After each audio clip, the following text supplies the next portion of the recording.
昔々あるところに間を買いました。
昔々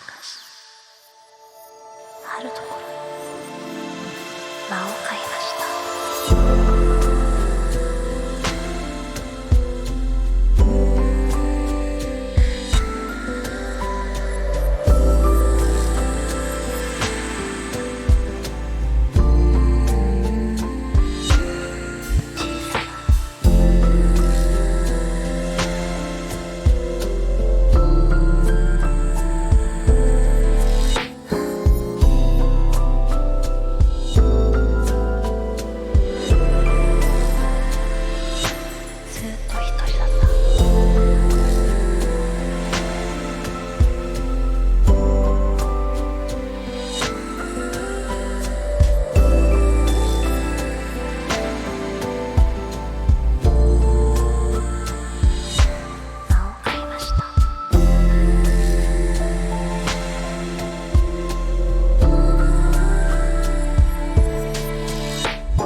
昔々あるところに間を買いました。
Hello, Evelyn Yan. Hello. How is everybody? Right now, I have barley tea. Is this barley tea? I have barley tea, and I have taiyaki, and I am as happy as can be. I also have a lollipop from A&W. Oh, I forgot my clock! Thank you for telling me. Man, that redeem was such a good idea. I am so smart. Okay, so how long has it been? It's been 6 minutes, 20 seconds almost. Boom, okay. There's my clock. Konniyo, Freya-san, konniyo desu. Minna o genki desu ka? Hello, good morning. You love small eel, thank you. I felt that today was an appropriate occasion to bring out the small eel. I'm gonna say hello to people because I think we're expecting a small group today, so it should be okay. Hello, Real WH. Hello, Suzy. Oh my god, I can't pronounce your name. Suzanne. Hello, Claro. Hello, Mayusinki. Hi, Sweet Cookie. Hello, Lakers Honk. Hello, Garland. Hello, Tangen. Hello, Stink. Hello, Malizi. Hello, Riru. Hello, Alessa. Hello, Sundermeat. Hello, Papa. Hello. Oh, wait, chat started to go faster. Hey, well, let me catch up. Hello, Victor. Hello, Jack Shot and Artabu. Also, Omega. Hey, thanks for the raid earlier. Hey, wait, let me eat my taiyaki. Hello, Death the Rainbow. Hello, Snaz. Hello, ASCII. Hello, Force Gaia. Hello. How am I today? I'm doing really well. I have taiyaki. Hello, Ayu-chan. I'm taking a break. So I will tell you what today's system is, okay?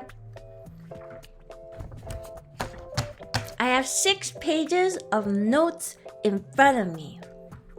And I have roughly how many slides do I have? I have roughly 14 slides. Every time I finish a slide, I may eat the taiyaki. I've already been bitten off the head though, but So Io prepared. Io came with snack to motivate to continue talking. Because otherwise, I'll just get sick of talking in the middle of it, and I'll just be like, meh. That's what happened when I was making notes, eh? I was making notes and I was midway through, and I was like, eh. I got bored, and I was like, eh. Ever since I met you, I kept reading your name as Kuzuryu Io. No. Look, if you can't pronounce my last name, just call me Io. It's fine. What's the taiyaki feeling? Kinda squishy. Will there be an exam? There will. You're right. I should have made a pop quiz at the end. Except my pop quiz would have been really scuffed. Hey, Scar, how's it going? Do you need to redeem continue your slide, or with chat you might not eat? Is that how this works? Will Pink Drago ever make a comeback, Io? Do you miss the Pink Drago? Maybe one day we will bring out the Pink Drago again. Wait, this is a class. Sit down, Rockman Zero. You are late to class. 10-minute detention. Private detention with Io after school. I'll definitely need someone to take notes while I'm muted here. This is really sad. Alexa, play Despacito. Spion-chan, thanks for resubscribing for 7 months in a row. Welcome back to the Donut Dungeon. I also gotta say thank you to Artavu for raiding. Thank you very much. Also, Jake on the base, thanks for resubscribing at tier 3 for 10 months. He's asking who I am, but I'm gonna ignore that. And ASCII, thank you also for resubscribing at tier 3 for 10 months. Welcome. Zaro, thank you for subscribing at tier 1 for 10 months. Can I get private detention too? Bro? Kinda sus, but okay. Oh my god, thanks for gifting a subscription to Yvonne. Thank you. Welcome, Yvonne. I know it's Yvonne because Tatsuma doesn't pay attention to me. Can you believe those two? They have a joint account. Hello, Zora. Hello. Okay. I think that's enough greetings. So let's talk a little bit. Oh, hey guys, thank you for the hype train. Thank you so much. Let's talk a little bit about what we're doing today. We're doing this really scuffed thing called Content Creation 101. Yeah! I'll give you guys an overview of what we're looking at today, but here's today's topics. I'm slotting about an hour and a half to get through everything, but you know, if you know how I get kind of chatty, well, I might get chatty and then we might go over, which is not good. Is this lecture recorded for future studying? It absolutely is. And before I progress with the I'm feeling very pog right now. You may call me Sensei more. But before I progress with the lecture, can I confirm that my audio is okay? Can I get a free A? I brought donuts for the class. Is that how it works in your schools? If you bring food for the class, you get a free A? Because that's bribery. Volume's good? Volume's good? Okay, fantastic. I'm trying a new playlist today. It loops the same song over and over again, but it's kind of funky fresh, so I thought it might be good for class. But yes, I made this slideshow all on my own. I didn't ask anybody for graphic design help, and I'm very pogged. Sensei, can I use the bathroom? I don't know. Can you? Oh my god, I used to hate it when teachers would say that to me. Yvonne, thanks for gifting a subscription to Crowbot. Thank you. Welcome, everybody. I'm so sorry. Yo, I used to hate it when teachers would say that to me. So I would talk back and then I would get in trouble. Okay, but really quickly, let's quickly go over what I'm gonna talk about, which is an overview, and then we're gonna talk about approaching content creation. I think the first half of the stream will be largely towards streamers, just because I'm a streamer, and I imagine that if you're asking me for advice, it's probably because you want to be a streamer. I also want to talk about hiring help, when you need what and what each role does. Gonna talk about your relationship with other content creators. Gonna do a little bit of money talk about events, talk about scabs, specifically scabs, because I'm very opinionated.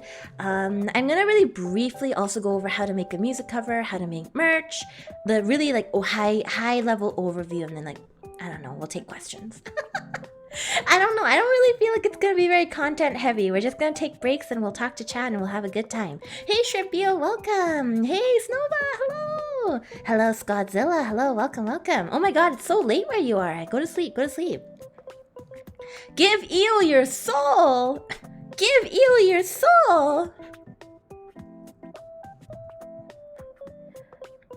Alright, my good boy Johnny Vu. I'll be seeing you at the back of the class. After class, okay? See you in the back of the school building. We'll have a conversation. How dare you redeem that? Sensei is very angry. Thank you for redeeming. Oh no, my glasses! I gotta put them back on. Okay. Alright. I think we can more... Oh, my glasses! Look what you've done! You screwed me up, Johnny! Okay, there we go. I fixed it.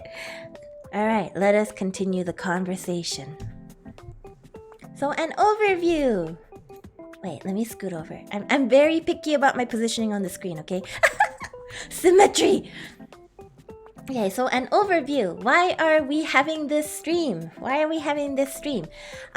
So basically everybody needs a hobby, and my hobby just happens to be yelling at you from the screen. So I thought, you know what, as good of a time as any to start talking about all these topics that run around in my head 24/7, because you guys make me work hard. You guys make me work so hard, and I feel like I might as well give out the information I have crammed in my brain for the last 10 months, okay? But beyond that, the basic purpose of this stream is to give people who are completely lost on content creation a piece of my mind. I can't really call this an informational stream, because informational stream would imply that I have some sort of fact to provide you. I have no fact to provide you. I don't know what I'm doing, but I do have a lot of opinions. I have a lot of very strong opinions. So today we will present them to you in Comic Sans format. In general, this is just for people who like to listen to me talk about my opinion for an hour, you know? And I feel like you guys are a good group to talk about my opinion for an hour.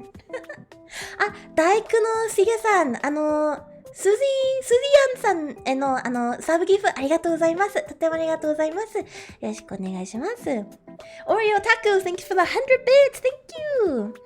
Either all of the VTuber community will be cancelled or you will be, bro! Don't say that to me! I'm so nervous. I have such strong opinions. Don't judge me, okay? Don't judge me for my strong opinions. I can't help but have them. Plushy Pancake, thank you for subscribing at tier 3. What the? Thank you very much. Now you're my dragon treasure. Welcome, welcome. All right. So, let us progress into this question here. It says, can I ask about how to start VTubing? So I actually think that there's been a lot of people who've talked a lot about VTubing already, how to start VTubing, what you need to be a VTuber, the different plugins, all like the VTube Studio, all of that kind of fun stuff. So today's stream is not really about talking about VTubing itself, but more a overall look at content creation and how to pump out that good content stuff, that good serotonin. Hello, Liberactia and Liberataxia. Liberataraxia. Thanks for the 200 bits. Thank you. I will be stopping to say thank you to bit subs and donations, but otherwise we're mostly going to be focused on the slides. Don't forget the dopamine too. Honestly speaking, I don't know the difference between dopamine and serotonin. I just know that my friends talk about both a lot. And by talk about them a lot, I mean I constantly see them tweeting like, please God, give me some dopamine, I'm begging you. So I don't know. Cats Go Mo, thank you for subscribing at tier 1. Welcome back for 10 months. Welcome. Okay, let us begin the actual content. We're 17 minutes in and we're running late, folks. Okay. So talking a little bit about, again, this is my approach to content creation. So when you first start to want to create content, when it comes to streaming, for me, I have this really stark differentiation between why I stream versus who I stream for. And on first impression, they actually sound really, really similar. They sound really, really similar. Like why you would stream versus who you stream for. Like it all sounds like it wraps up into the same thing, which is not quite it. So if I'm going to talk about me personally, the differentiation of why I stream. So the why I stream is I stream because I ended up with a model one day and then I decided that I wanted to play video games with my friends. That is the why I stream. There's nothing else to it. I just simply wanted to stream. That's it. You don't really need a complicated reason to stream. I don't have a complicated reason to stream. Maybe you just watched a cool VTuber on the screen and you decide that you wanted to try it out. I think just wanting to is more than enough for starting your content creation adventure. But that for me is very, very different if I compare it to who I stream for. At the end of the day, my streams are not for myself, right? Like I don't stream for myself. If I was streaming for myself, I would turn on Streamlabs, hit the record button, and listen to myself talk for an hour. And I don't want to do that. So the who I stream for is you guys, right? It's my audience. It's entirely my audience. Whether I have an audience of 1 or 600, it doesn't really matter. I'm going to be streaming for you guys because that's why I'm here. I have no other reason to be here. And the reason that I'm differentiating these two things for you is because I feel like sometimes, especially when you're beginning out streaming, you can be so overwhelmed with so many different types of content creation. You have to do this, you have to make overlays, you have to be funny on stream, you have to talk to chat, all of this kind of stuff, and you end up forgetting who you are streaming for. So again, the core concept of this entire lecture that I'm giving you is that you have somebody that you are streaming for the entire time that you are on stream, and that is your audience. Which brings me to point number 2, which is the audience experience. And that sounds very fancy. And I mind-brained earlier when I was thinking about it, and I was like, yeah, that is what I'm gonna call it, the audience experience. So when you make content creation, right? Or when you make content in general, for example, I'm just going to give you an example of like what an audience experience thing is. So for example, when an artist goes onto Twitter and they post their art and it crops the art, because Twitter has default cropping, it crops the art really crappily. Okay, Twitter decides to focus on one area of the image. It's like the neck or something, and it is easily the most boring part of the picture, and it just auto crops like that. Like this is like the bane of every artist's existence, from what I'm told. Versus a piece of art that you can upload onto Twitter and the artist has carefully arranged it. They've placed the art in a way, or they try multiple cropping tests to try and check what the audience experience is going to be when they upload this piece of art.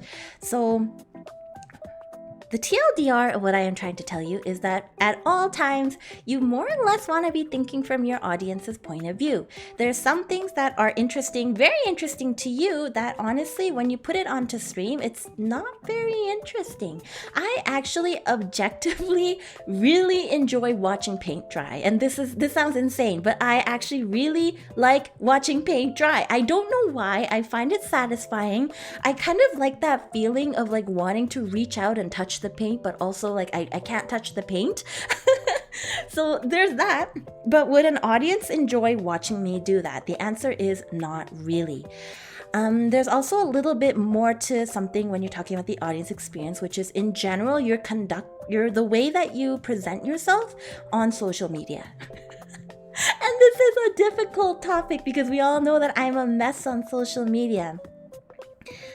But honestly speaking, when an audience follows you for a certain type of content, they don't necessarily want to watch you being really awful everywhere. Like, if you can be one thing on stream and then go onto Twitter and you can be an awful person.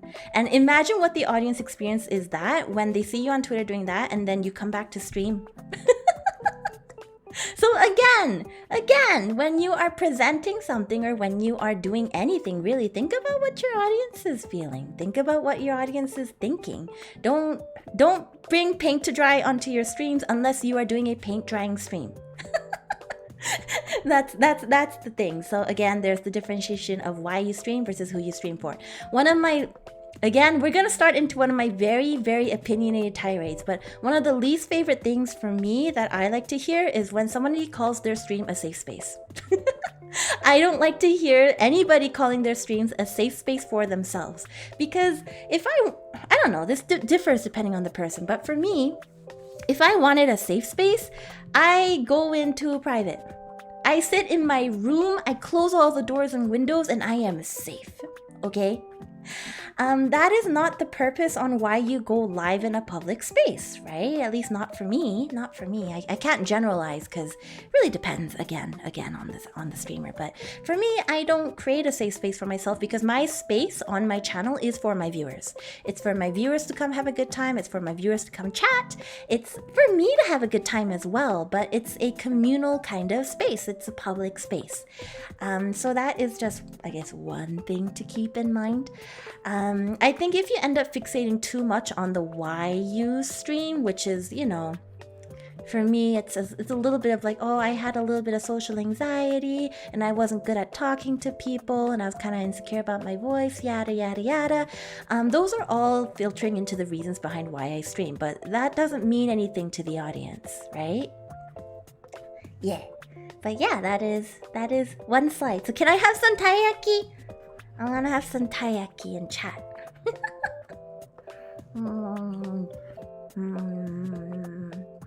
Did I miss any hot tips? Nothing. You just missed my opinionated yelling.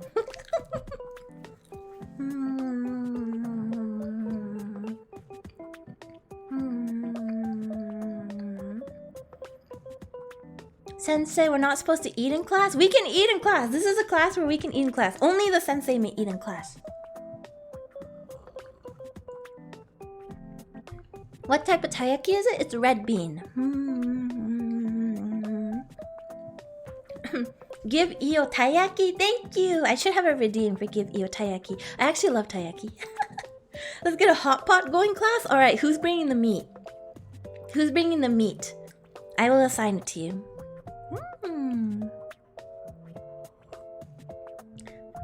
Thanks for clarifying the safe space area mindset, but what are other examples of bad mindsets to go into streams with? I can't speak in absolutes because these are, again, just completely my opinions, but I am not really a fan of going into streams with the intention of pinging off of chat in order to get a personal goal, if that makes sense. Like, I don't want to start my stream in order to cure my social anxiety.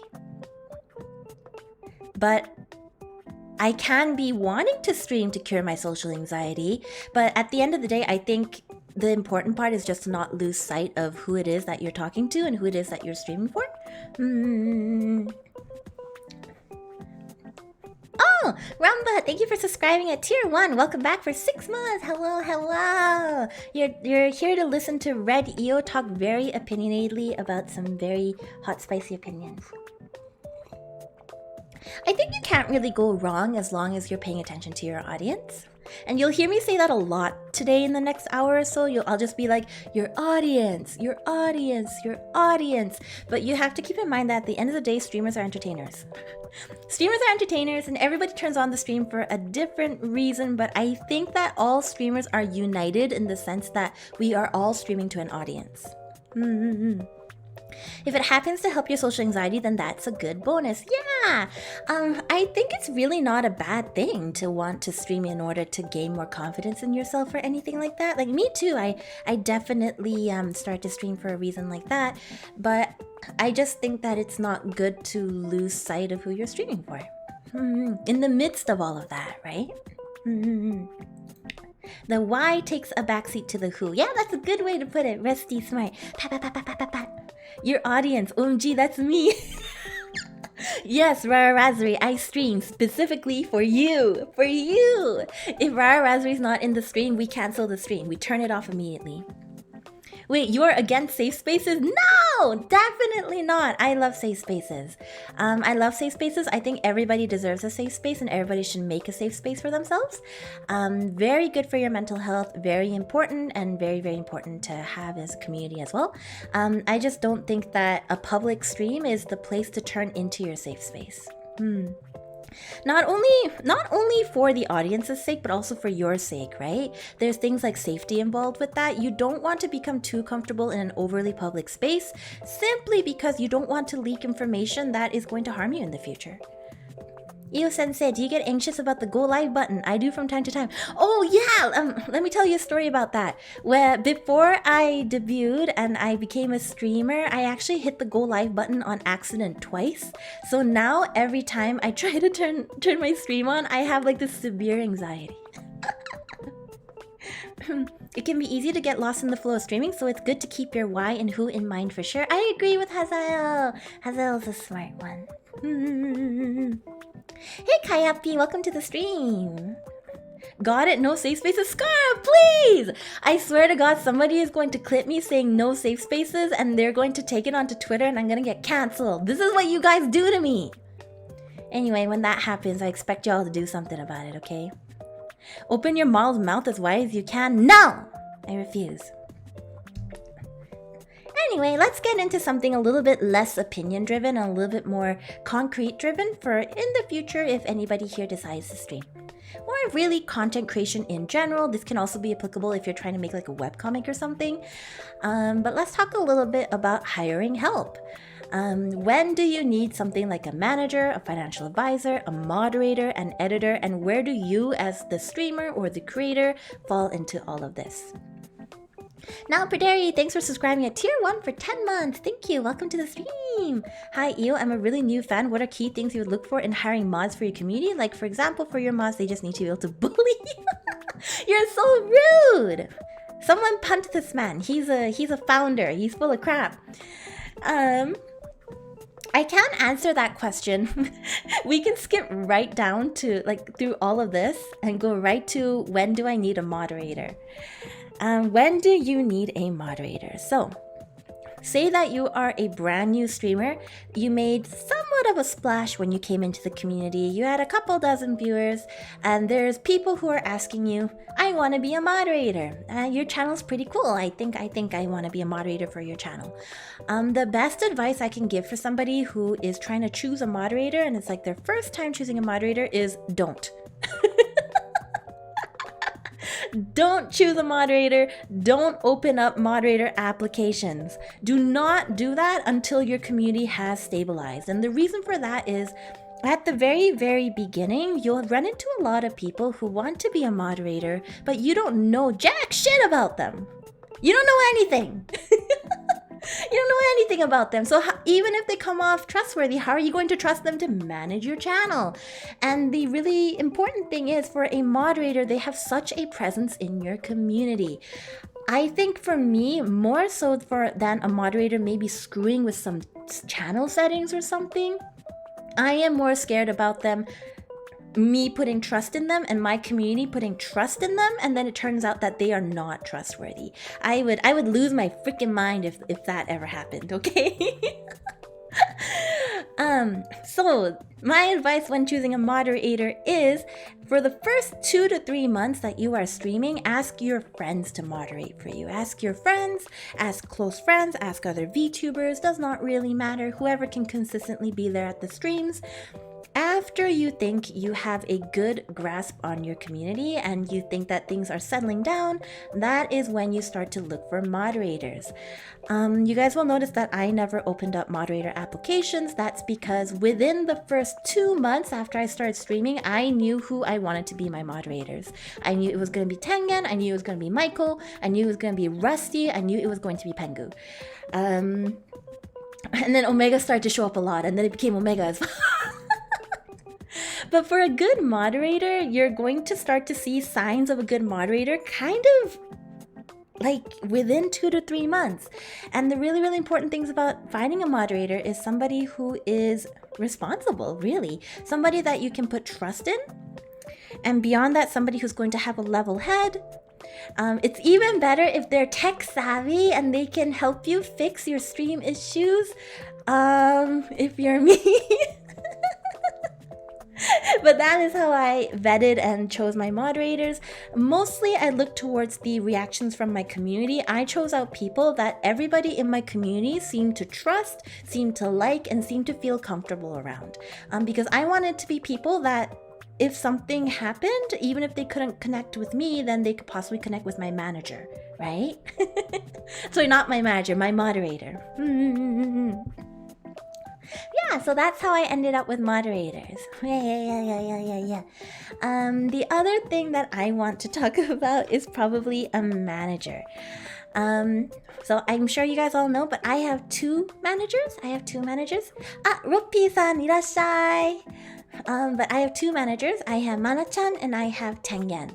The reason that I have managers is simply because I am too overwhelmed.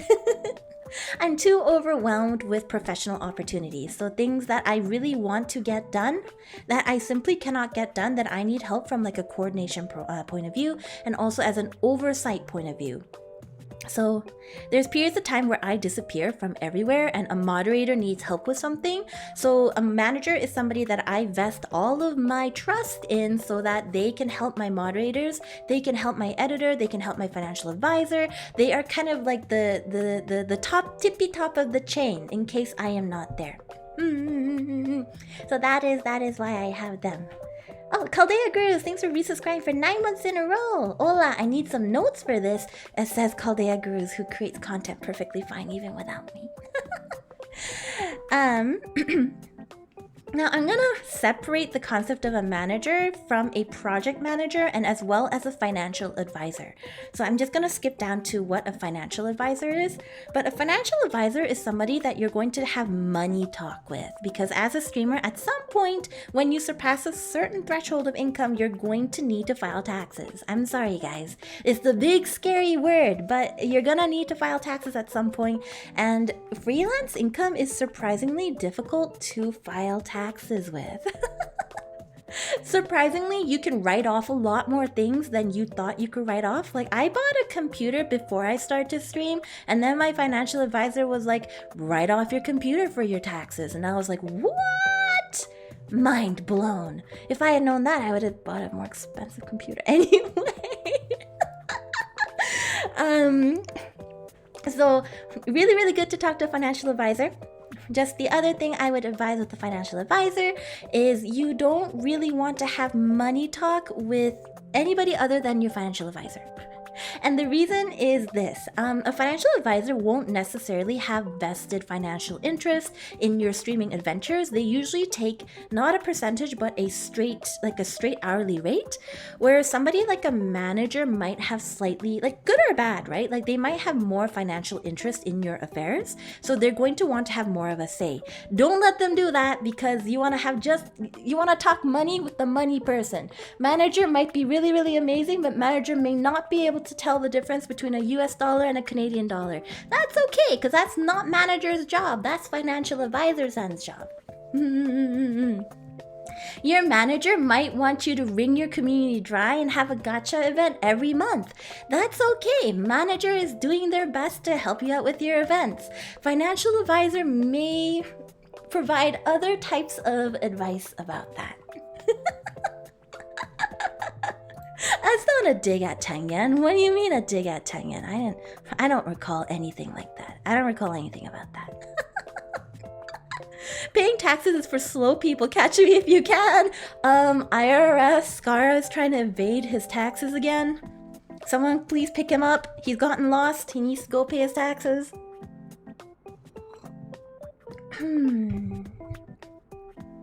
Anyway, moving on from talking about manager and financial advisor.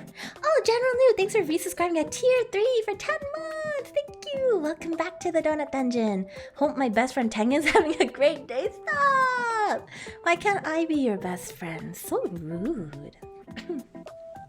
So we've talked about a manager, we've talked about a financial advisor, we've talked about a moderator. I think that for a channel around my size, by the way, guys, in terms of moderators, you only need 4. I have more. I have 5, I think. Tengen, Michael, Pengu, Rusty. No, I have 6, including Viles. But Viles is never around, so... Sorry, Viles. But you only really need 4, as long as all 4 moderators are pretty active. For me, I have 6, just in case Michael and Viles don't show up, because Michael and Viles don't show up. Because they're busy with their lives. But really, you only need 4 to 5. Tengen's always saying this to me as well, and I agree with Tengen. You don't want to have too many moderators on your channel, because that's just more people that your manager is going to have to keep an eye on, / for a smaller channel, you will have to keep an eye on. The other side of that being, it's also just a security thing, and also just to make sure that your community has familiar names, because your moderators are going to be the most visible people. It won't be your manager, it won't be your financial advisor, it won't be your editor, it'll be your moderators who are the most visible people in your community that your community people will go to if anything happens at all. So you just want that to be a limited pool of people so that there's going to be a go-to contact in any situation. What if there's a weirdo in the chat and we need to get rid of them right away, and I'm busy talking about the last time that I chewed my HDMI cable off of my computer? Ridiculous, right? Like you need to know names. You need to know names right away. Therefore, also part of why I talk about my moderators so much during my stream. I try to mention a name or 2 of each of my moderators at least once a stream, just in case there's somebody new and they need to know who my moderator is. But yeah, that's kind of everything for those 3. I also wanted to talk about an editor. So there's a lot of streamers who like to kind of shop around for editors, and they will contact multiple editors to get things like VODs done or edits done or like highlight videos, yada yada yada. I really personally strongly recommend that you only work with 1 or 2 editors, simply for consistency of viewer experience. So here we again, we have viewer experience / audience experience. I think consistency is really important in a streamer. In a content creator in general, consistency, very, very important. If at all possible, you want to use the same editors so that you can basically incorporate whatever value they're able to add with their content as part of your brand. I can't really talk about branding in depth because honestly, I have no branding plan for this channel. But if you are able to kind of have a consistent style of video that you put out, I think a viewer base generally tends to really appreciate that. Finding an editor is an issue for me. Boy, do I have a recommendation for you, Kaldea Gurus. You can hit up my editor. My pants are shiny. He is fantastic. Fantastically amazing, fantastically great. He's really, really sweet. And moving on from all of that is, where do you as the streamer fall into all of this? So basically the way that I like to run my channel is I like to be the project manager for everything that I am doing in the channel. So for all of my events, all of my models, I am the main point of contact. The reason I don't get my manager to do so is because I mostly want both of my managers to focus on the day-to-day running of my channel. I want them to make sure that everything is tippy-toppy shape. I want to make sure my audience is okay. I want them to make sure my moderators are okay. I do my project management because I understand most what my audience would want, right? I'm the one who gets like one-on-one time basically with you guys. It's not exactly one-on-one. I mean, there's other people around. It's like having a cafe date in a mall, you know? Except you know everybody in the mall and people keep stopping by your table to be like, hey, hi, what's up? What you doing? But I like to do all my project management. I think that at the end of the day, because when you're talking somewhere like Hololive, Hololive or Nijisanji, they are an agency. They are able to more or less get their managers to also do project management for them. I don't really advise this for indie streamers simply because you're not really at a scale where you need to do that. And also because I think that indie VTubers, there's like that really personal touch that you can create with your content. Like, you know when your audience is going to like something, especially if you've taken time to get to know your audience. Thereby, I recommend project managing yourself just so that you're able to have the last say to be like, yeah, this kind of works for my community, or nah, this doesn't really work. Make sense? An info stream, something you can sit back and listen to during dinner. Hello, Crown Jack! I'm gonna have my taiyaki.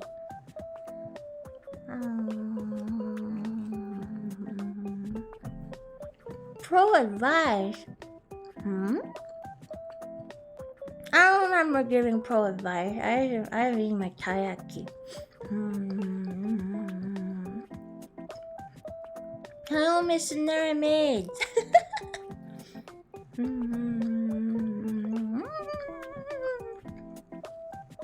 You was using brain cells. I always use brain cells.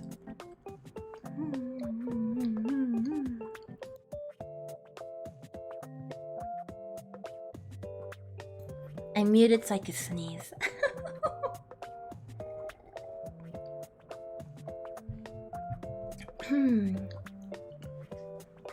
What about the VIPs I have helping when there's no mods? Oh, fun story about that is I don't VIP anybody to help out with my channel.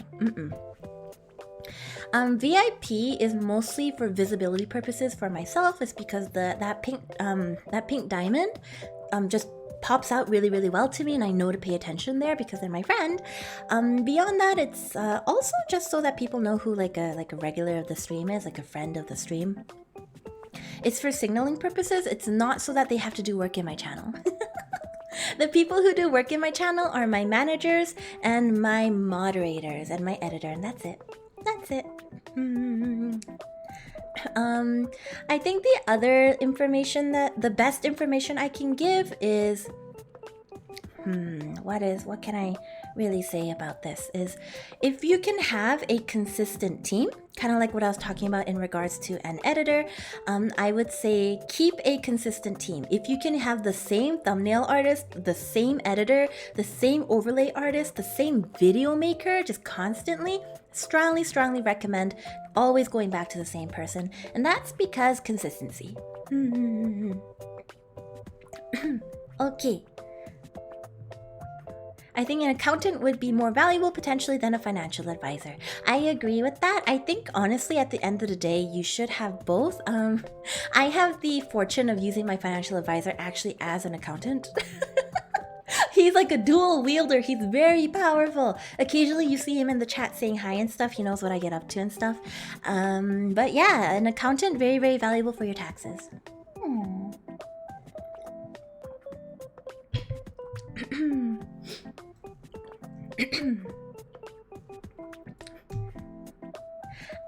Oh, all right. Here's the hot, spicy part of my talk today. I'm sorry in advance.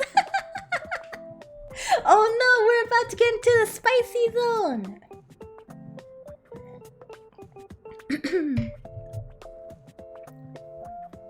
Oh, I want to answer this question. How does money work for hiring? Is it worthwhile to keep folks paid or free labor? I'm not going to talk about exact amounts because that also has to do with privacy for the people who work for me. But generally, I pay people on a project basis. So for every project that they do, I shill out. I like to make sure I chill out because it's just part of making sure that the people that you work with are having a good time. Because, okay, think of it this way, right? Think of it this way. You guys pay me to maintain this channel, okay? I put in a little bit of personal funds as well, but you guys mostly pay me to upkeep this channel. So imagine if you guys later on hear that I paid everybody else, Jack Squill, I paid them 20 cents. I paid them 20 cents each. And then I took all the rest of the money. And then I used it to simp for other VTubers. Like, how bad does that feel? So just as a basic amount of respect to the people that I work with, as well as the fact that you guys pay me, I just make sure that I pay the people that I work with pretty well. Industry standard at the very least, right? Sorry, to actually go back to the question though, it's better to pay, I think, as a small-time creator, and most small businesses in the real world will do that as well. You mostly want to pay people on a project basis. If you have an editor, for example, who is more or less maintaining your channel on a monthly basis and they're constantly doing work, or a manager who's constantly doing work, you more or less want to pay them on a monthly basis.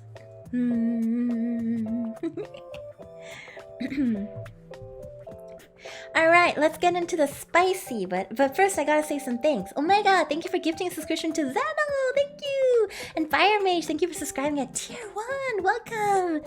Welcome to the Donut Dungeon, Dragon Treasure. Welcome. There's no industry standard for mods? Yeah, unfortunately my mods are the one sector of my workforce who mostly do paid labor, free labor. But the other thing with them though is whenever possible, I try to rope them into projects so I can pay them. Yeah, like I won't make them do anything outside of regular mod duties for free, basically. Alright, let's go into your relationship with other creators. I'm gonna start with something that I call the 2.0 effect, and I'm about to get real spicy, so everybody get some milk ready to drink after the spice. I'm really sorry. Model 2.0 debuts. I don't like them. I don't like Model 2.0 debuts, and I think that it's very big in the indie scene. And the reason I don't like 2.0 debuts is because of your relationship to your rigger and your artist. I don't like it because of that. I'm gonna just use HoloLive as an example because this is something that I really think that HoloLive does well, but you don't see an agency like HoloLive grabbing an artist for a 1.0 model and then going on to commission a different artist to do a 2.0 model, right? I'm sure there's a lot of contractual obligations and other things that they have in mind when they do that. But from my point of view, what I see is some basic respect for the people who work for you or work with you in the case of your rigger and artist. Your rigger and artist for a 1.0 model put in a lot of effort and a lot of their hard work, blood, and tears, and then they go and they make your 1.0 model. I think the concept of a 2.0 model basically implies that your old model, that your old artist and rigger was not good. Like it's basically saying, hey, this is the inferior of the two models. I don't think everybody means it that way at all, but I do think that that is what that basically implies. Hololive and Nijisanji and other agencies like that, and I mean, I guess a little bit of me too, we like to continue a dialogue with the artists and riggers who work for us because it's basic respect. It's basic respect. Imagine getting a design drawn by an artist and then a few months later you go and change the design entirely with a different artist and then you call it a 2.0. That's kind of ridiculous in my opinion. It's rude, it's horrible. It's rude to the artists who worked hard for you, rude to the riggers. The only times that I'm in support of a 2.0 model is if you work with your old rigger and artist, or if your old rigger and artist declined the 2.0 project and that's why you went somewhere else after express discussion. Me, for example, I always keep my same artist because I'm lucky enough that she makes herself very available for me.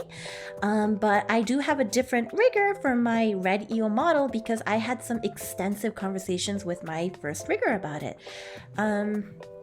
In conclusion, for this point, what I just want to say is, if you work with people for your V2 model, if you're doing a 2.0, please go and talk to your model people before you go and make a 2.0. Like, I'm not saying don't do it, just go and talk to them first. Go and talk to them first. Give them the basic decency of being like, hey dad, I just want to go over there and I want to get my rigging done by this other person. I kind of like the way that they rig hair. Are you cool with that? Just let me know if you're not cool with that, you know?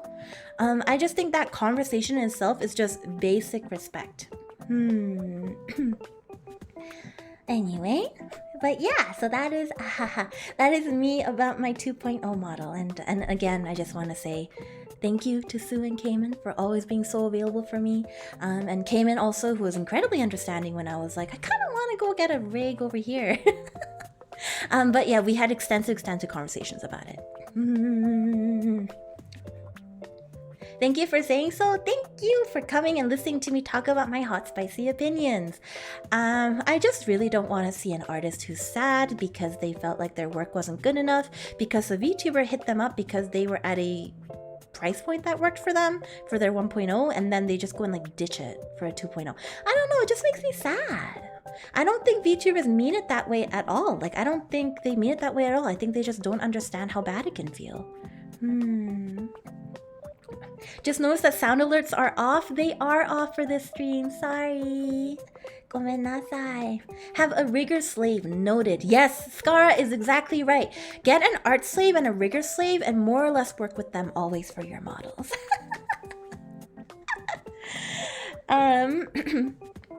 The other thing I want to talk about is the presence of content, but not necessarily generated by you.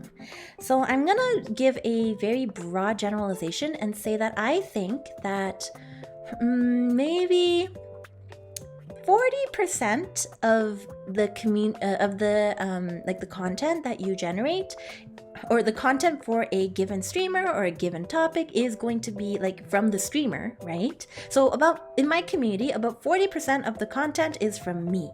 The other 60% is going to be from the people who watch you and artists on Twitter who are kind enough to look at your design and be like, oh, what a pog design. I really want to draw that. And they'll create that content for you. But the vast majority of it is, I think, your viewers who create content for you. I have General Newt who creates some of the most baller content of me, and like he made like a Friday Night Funkin' edit of me and Anya. It was amazing, just mind blowing. I would never think to do that kind of thing. So I'm gonna move on to my other spicy topic. Which is scabs. And this relates over to the fact that your content is not necessarily all created by you, okay? Io, do you scab, and why or why not? And my answer is no, I don't scab. The reason I don't scab is not because I have anything against scab. I think scab is an amazing service and I love scab. I love using scab occasionally. But I would much rather take the money that I have received from my streaming adventures. I would much rather put it towards people who are active in my community. I would rather commission artists who have drawn me and consistently do draw me, and I know that they're dedicated and they know what my streams are about, and I would rather, you know, like if I have to commission an edit, I would rather commission my edits out to somebody who watches my streams. The reason for that simply being community participation. I just like to appreciate people who are here for my streams and they want to create content for me. It's like, if they're gonna create content for me, why don't I pay them? Why don't I pay them to make content for me? Is this a hot take? No, it's not really a hot take. The hot take aspect of it is, I have this opinion that scabs are for yourself. Scabs are when you want to splurge and when you want to have some really, really nice art for yourself, right? It's not necessarily for your community. And I wouldn't really necessarily call it entirely content. No. Like, I feel like art is definitely content and you're definitely, you know, receiving something for it, but I almost feel like you should take that money and you should put it towards actual stream content. Actual stream content, you know? The Chad Eo Community Commissioner versus the Virgin Stranger Scab Commission? No, that's not at all what I mean. I just mean that scabs should be done sparingly, and you should definitely, you know, like look at budgeting your expenses in other ways. I would also rather commission artists that I find on Twitter, I guess, that I feel like have some involvement with the VTuber community in general, because I just want them to have business. I just want them to have business. So yeah, that is why. For those of you guys who are asking me in the chat what Scab is a commissioning service that you can commission out, and you have to have a Japanese account in order to accept commission through Scab. Scab is like the middleman so that you can commission Japanese artists. The art that you get from it is amazing. It's absolutely poggers. Strongly recommend Scab, but maybe not in excess. Maybe not in excess. Anyway, moving on from that. Okay, so here's the topic, right? Money talk. Wait, I didn't have my taiyaki. Let me have some taiyaki.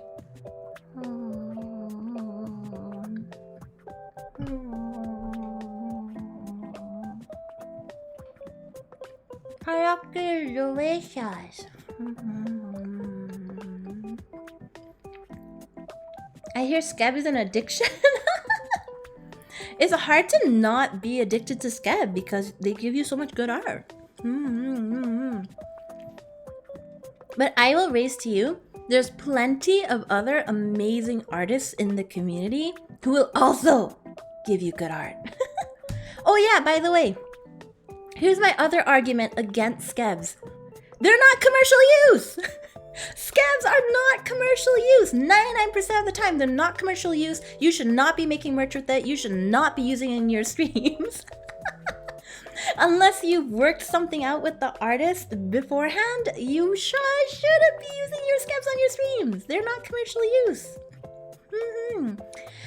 Personally, I think fair commercial use is when you've paid a fee to use something for commercial use. And that sounds kind of crazy. I'm not made of money, guys, okay? But I think that it's good to be honest about how you're going to use something, and you should be taking... Like for me, when I find an artist on Scab that I really, really want to commission, I don't commission them through Scab because Scab as a service and like lists that you're not supposed to use this stuff for commercial use. I message that artist on their Twitter or through their email separately to be like, hey, I have a commercial commission. What is your price for commercial commissions? And usually there's a bit of a surcharge, anywhere from 150 to 200%. Hello, Soyu. Hello. Cats, Tinkle Mal. Michael, thank you for gifting a subscription to Soyu. Thank you. And Tuna Glitter, thanks for resubscribing for 10 months. Thank you. Oh, really? I asked once why I don't start a scab. You could absolutely start a scab, but okay, so the way that people get around this rule is sometimes they will leave. So when you commission someone on scab, you send them a message, and in some of the messages, people will write, hey, this is for streams. And in that way, the artist knows, and then they have a chance to accept the scab. They can accept or decline.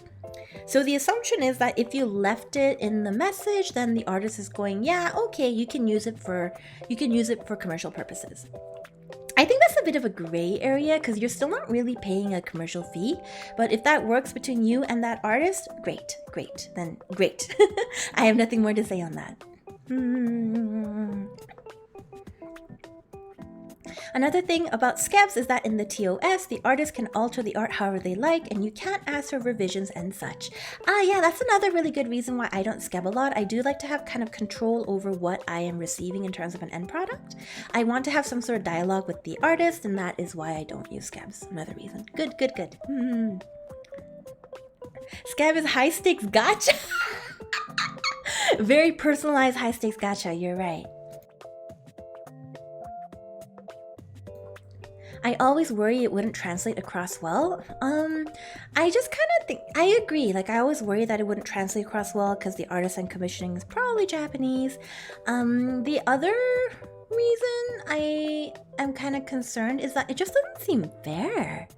Like, it doesn't seem fair to pay an artist $20 with no commercial charge, and then every time I stream I make $20. So then over time it like builds up, you know? I don't know. It feels kind of weird for me. So that's a preference thing. Some people can feel okay with honestly just going and letting the artist know that's commercial and you guys have that transaction. I'm not trying to micromanage you here. Again, just my opinion. Anyway, let's go back to money talk, which is, ew, do you make a profit? The short answer for do I make a profit is yes. I actually break even. I'm gonna be really, really honest with you guys. I break exactly even almost with very slight profit. And the reasoning for that is where I use my stream money. And you guys all know that I put a lot of money into maintaining my stream. And when I say break even, I don't mean I make just enough to cover my expenses, but I also make enough back to cover me for my time, but at like a very low hourly rate. So yeah, I do make a profit, more or less. It's kind of like running a part-time job. Where do I use my stream money and why? So I've already talked a little bit about commissioning artists in my community. So I'm always looking for artists and music people and like video people to commission in my community. I don't know how to explain this part, guys, but I'm just going to be really straight up with you. Where do I use my stream money is I mostly use it to maintaining my stream. My reasoning being, I think that a lot of the finances that I do receive, and I'm very lucky to receive the amount that I do from you guys spoil the heck out of me, honestly. And the reason for that is, because it's a channel that we all collectively kind of upkeep, I take some of the profit because I spend it on, I don't know, food and stuff, I guess, so I can live. But I also use it for my community, and I also use it for the experience my viewers are going to have. So I use a lot of my stream money towards like events. I use my stream money towards like upgrades. I use my stream money towards like whatever I feel like my audience would enjoy doing, because everybody's gotta eat to live, gotta eat to live, gotta steal to live. You're my only friend, Dabu. Anyway, everyone's gotta eat to live. And I want to compensate people, but also have cool stuff for my stream. So that is where all of my stream money kind of goes, honestly. Permission to spoil eel is go? No. I never said that you had permission. No. Rent, $600. Intern, $100. Streamlabs, $10. Panna Cotta, $5,000. Help, how do I budget? I don't spend that much money on Panna Cotta and Jake on the base, $100. Money to live.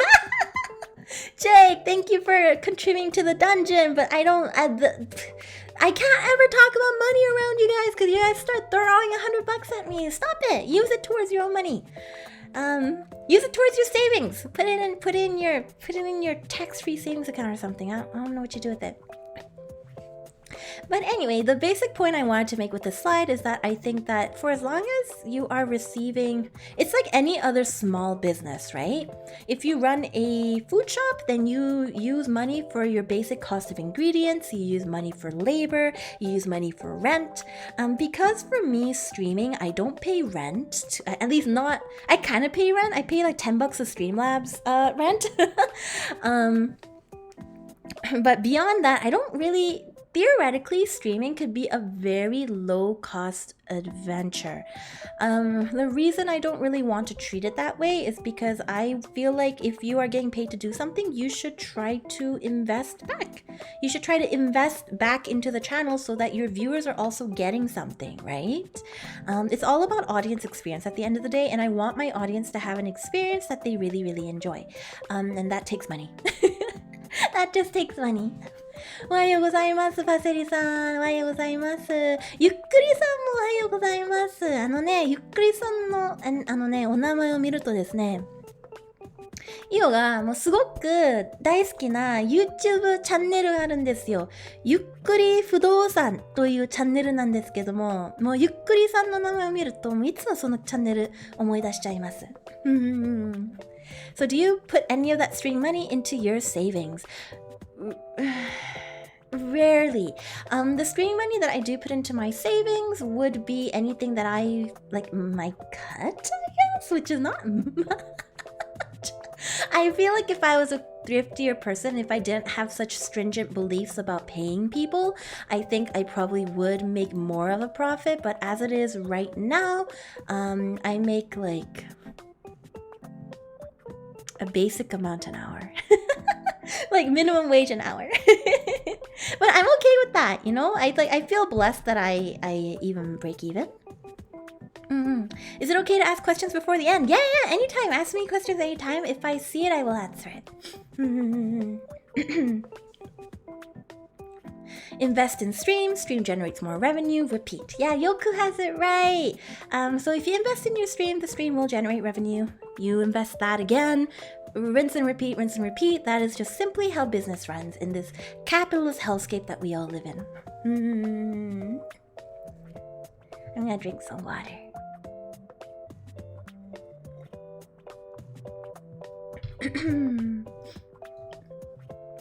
Ah, 無夫婦の人か。面白いですよ。誰？無夫婦？Do I pay my mods? I do not pay my mods. My mods are the only part of my incredible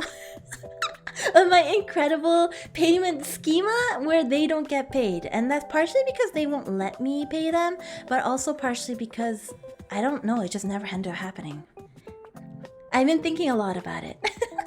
Silent Sonic, thank you for the $10 donation to the dungeon. Thank you. You're too cute. No, you're too cute.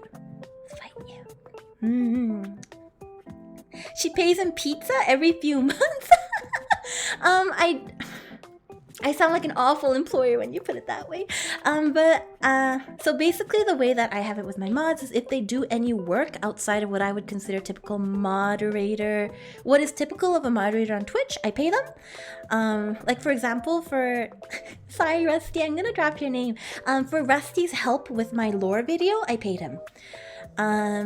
So anything like that, I do pay them. Thinking hard. If I feel, and obviously I try to feed them in pizza and stuff, but just saying this for the record for anybody who has never worked before, if you ever try to work for somebody and they try to pay you in pizza every few months, don't work for them, okay? You also bought Tengen Amazing to Sushi and wrecked him with wasabi. Yes. But that was a birthday gift, so that's different. I try to keep track of my mods' birthdays and also send them like birthday dinners and stuff, but that's just because I like them. That has nothing to do with paying them.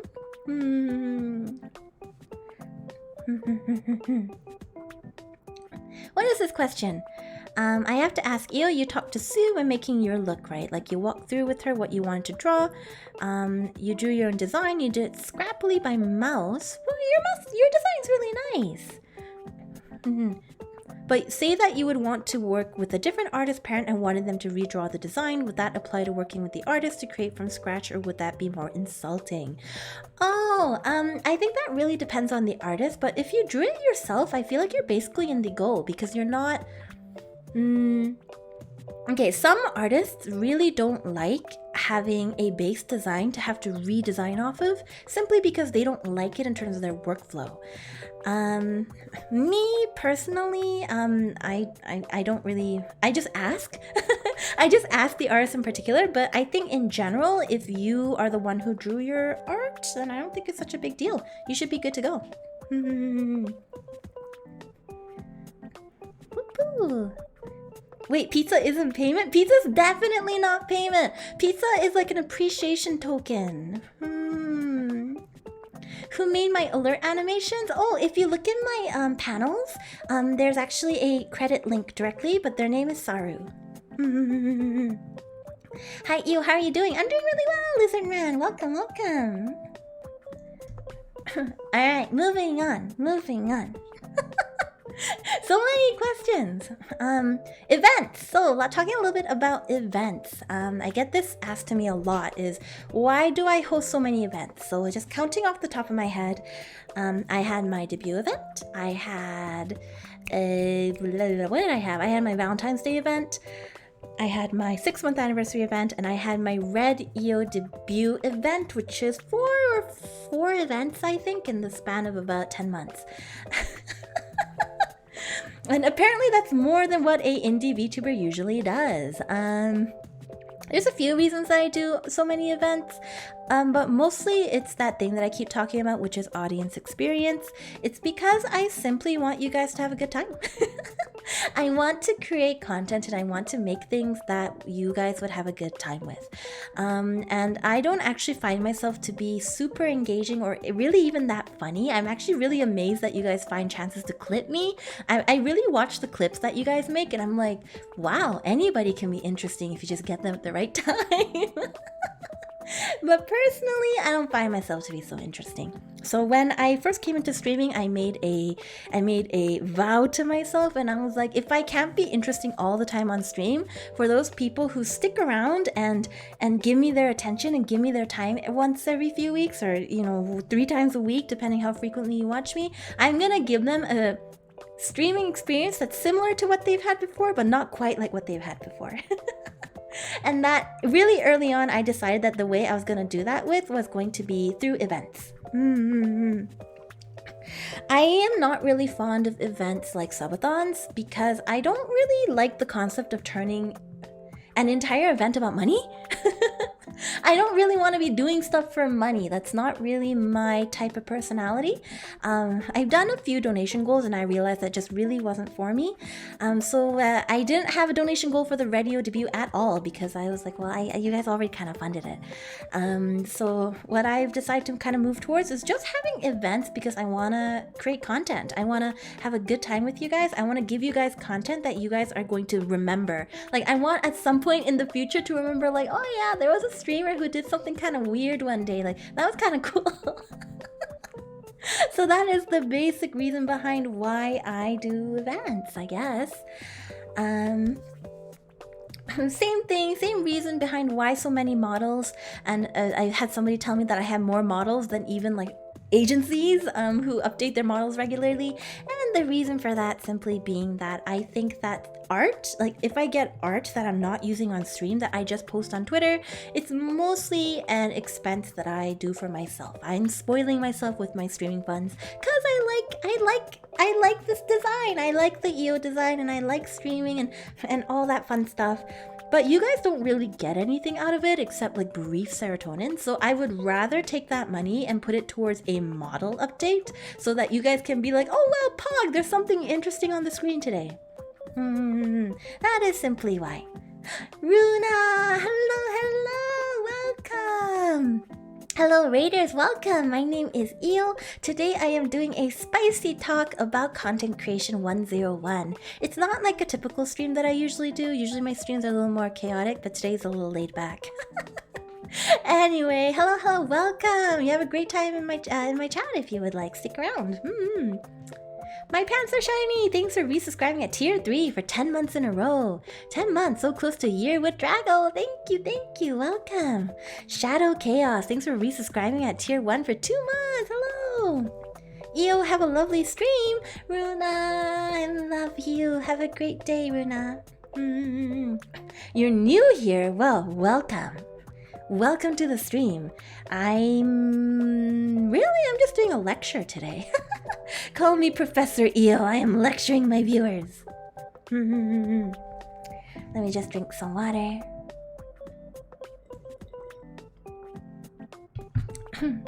Say stun seed backwards?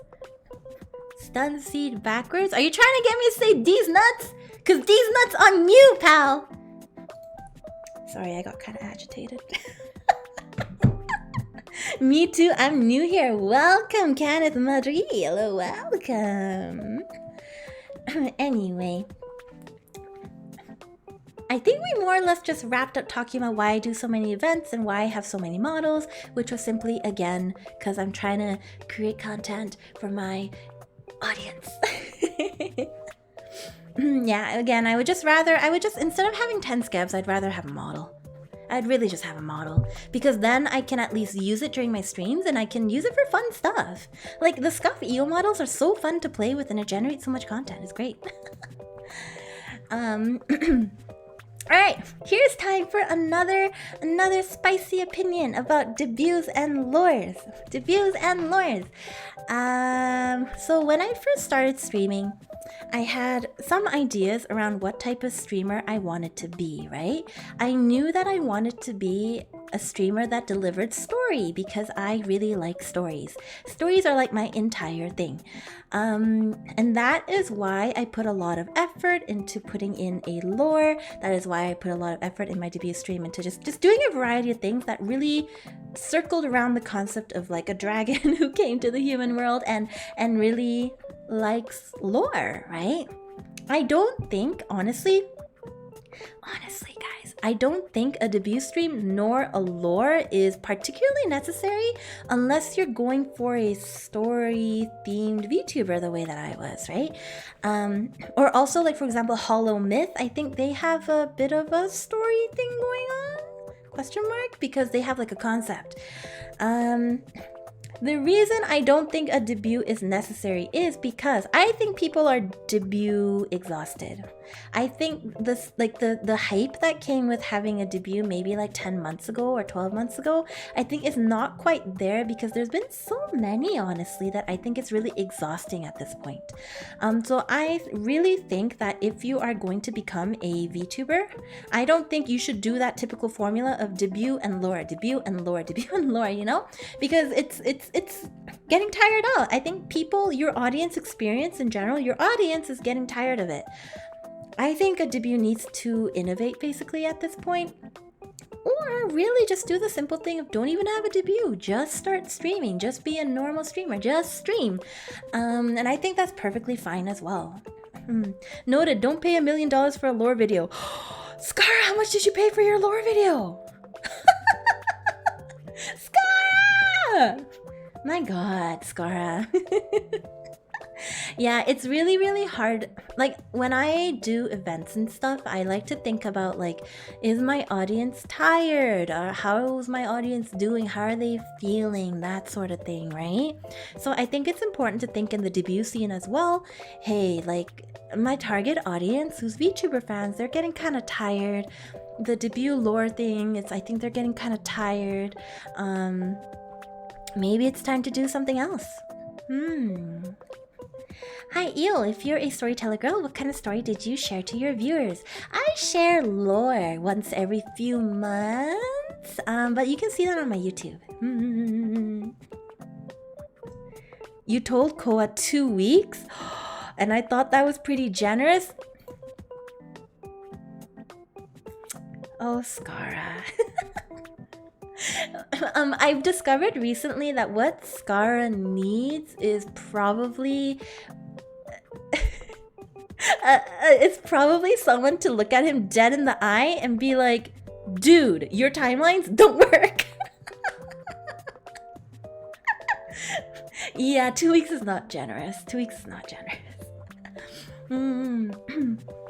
Ew, I have a simple comic that I'll have read out with SFX and voiceover that's 5 pages long, which I intend on kicking off with my debut stream. Should I reconsider this? What I'm gonna recommend to you, Daryl, is... how to explain this? 5 pages of content is a lot of content that you are going to be reading out loud. I think that for a debut video, 2 minutes of a debut video, even with visuals on the screen, is really pushing it. So in terms of audience experience, because when things drag on, you start to lose people, because people who come to watch a stream mostly come to watch you stream. They don't necessarily come to watch you talk about lore, which could change in the future, but I think that's what it is in current state.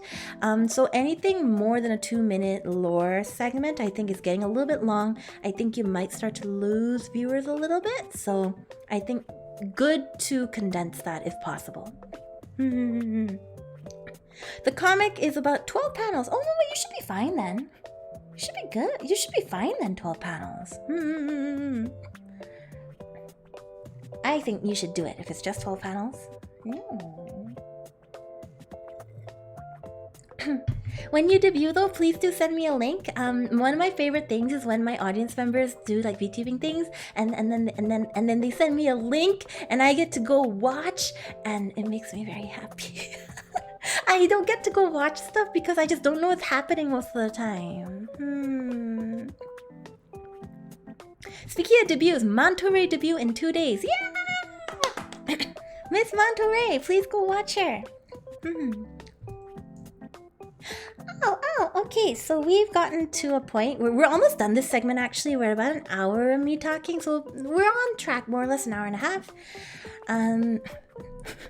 So people were asking me how to make a music cover, so I came with a really basic instruction set on what you need to make a music cover and how to make the music cover, okay? So this is for those of you who've just never done a cover, you want to make a cover and you don't know where to start. First place that you want to start. So I didn't list on here that you need a mic, but obviously you need a mic. The catch is you don't need a super good quality mic. A blue snowball that for like $50 is more than good enough. Something even worse, like a headset, is also perfectly fine. So first of all, what you need other than a mic is a song. Choose a song that you have a fun time singing and you feel like you sound good singing, like you enjoy singing it and you like the way that you sound on it, okay? Beyond that, recording software. You're gonna need some sort of recording software to record yourself singing. I use a free program called Audacity, and I also combine it with something called Cubase. You can really use either, but I would recommend if it's your first time, you can just start on Audacity and just Google a couple of tutorials on how to record on Audacity. This third thing you want to do is you want to put some effort into a decent recording environment. What you're going to do is you are going to make sure that you are not in a room with really high ceilings. High ceilings will do this effect where it makes your voice echo, and while that sounds really great inside of like a bathroom or something, you don't really want it to be something that your mixer has to wrestle with. So go into a room with low ceilings. A smaller room is better. If you have like a bed in the room, or if you have like carpet on the ground, if you have like stuff on the walls to pad it, even better. It will lessen that echo. Other than that, what you also want to do is you want to make sure that your mic is about 2 fists away from your mouth. You can even go as close as 1 fist, but just make sure that you don't start to make that really crunchy sound because you're too close to your mic. Curtains are also a really good option for sound dampening purposes. Really, I'm just going off of whatever somebody might have in their household, but if you buy like a sound dampening kind of like system for your walls, also really good. When you record for a really basic solo cover, you're going to have 2 tracks. You're going to have the main vocals and you're going to have the harmonies. Certain mixers will actually make you the harmonies, or they'll make you a harmony guide if you can't figure out how to do the harmonies. When you go in and you record in Audacity, for your mixer, you're going to put in an MP3 of the song. You're going to put it in as one track in your audio software.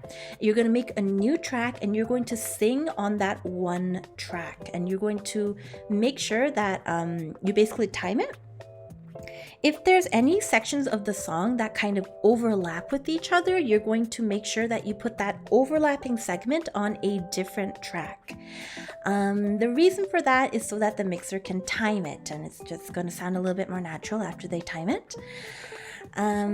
Once you have all of that, you are going to export out each track, including the instrumental that you used, one by one.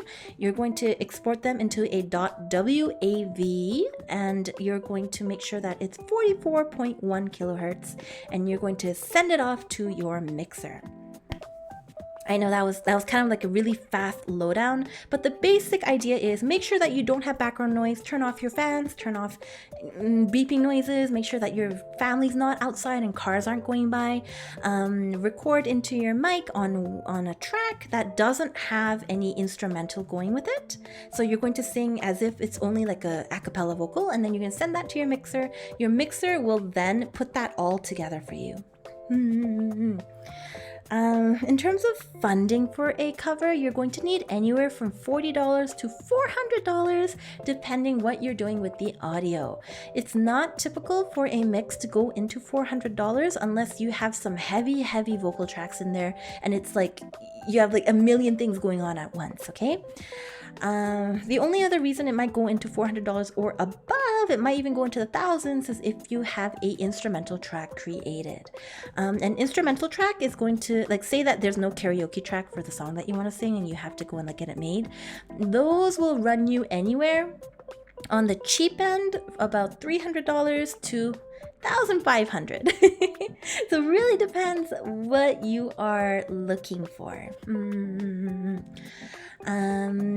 In terms of a mix, just a straight solo mix, and say it's like the most basic mix, you're going to run anywhere from $40 to $100. If you go into the 200s, that's also okay. I think if you're going anywhere above 200, then that's not really standard. What about transposing an instrumental like down an octave? You should be able to do that yourself for $0. $0 in Audacity, as well as basically any other program, audio program. It's just the pitch shift function. Change the batteries in your smoke detector, everybody. Yeah, exactly. Please do change the batteries. So Tengen is the expert on this, but I've made merch a few times, not only for the EO stuff, but also like I've helped out here and there for other types of merch. So how to make merch, whether you're an artist or not. So the first thing that you want to do is a market study. There's lots of different types of merch that you can create. You can debut, and then the next day you can make a dakimakura. And I'm sure you'll have some demand, right?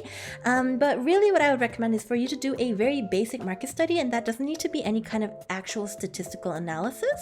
What you can just do is you can just look at your audience and be like, hey, what do you want me to make? What do you want me to make? And your audience will start to be like, this is what I want. And most of the time they'll be like, I want a dakimakura, 3K booba pillow. But somewhere in there, there'll be people who aren't spamming nonsense, and someone will say something like, oh, I really want like a charm. Oh, I really want this.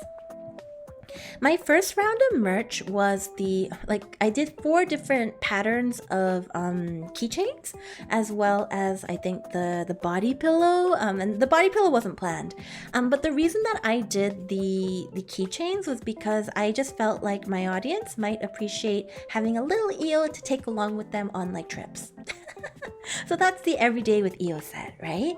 But you do want to take a look and see what it is your audience would most appreciate. There's some audiences who appreciate enamel pins. There's some people who appreciate desk mats. There's some audiences who appreciate charms. You just really got to watch out, ask your audience, have a conversation, and then commit. So say that you've committed to making some sort of merch. Next thing is you're going to need a supplier. I work a lot through Tengen.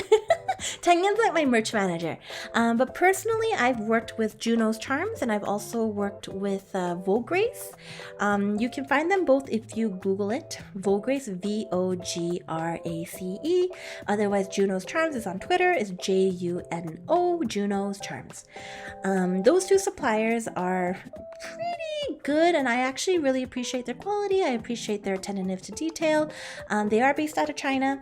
And another thing I really like about them is they don't have a minimum order quantity. And what a minimum order quantity is when you make charms, sometimes a supplier will tell you you have to order 50 and you have to commit to 50 or we won't print. They'll print you more than 50, but they won't print you less. And that's just because of costs that they run on their side. Well, Vograce and Juno's Charms don't have a minimum order quantity that they enforce, so it can be really great for starting out content creators who just want to make some sort of merch, but they're not ready to commit to like big number, like 50 or 100. I recommend Vograce and Juno a lot too as an artist who tables at cons. They do charms, stickers, pillow charms, etc., etc. You can order via DMs, emails, or Alibaba.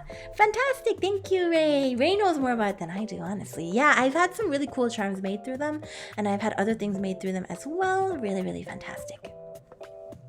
The next thing, so this is the exact order you want to go in, by the way. You want to do a market study and then find a supplier, and then you want to make sure that you have an artist.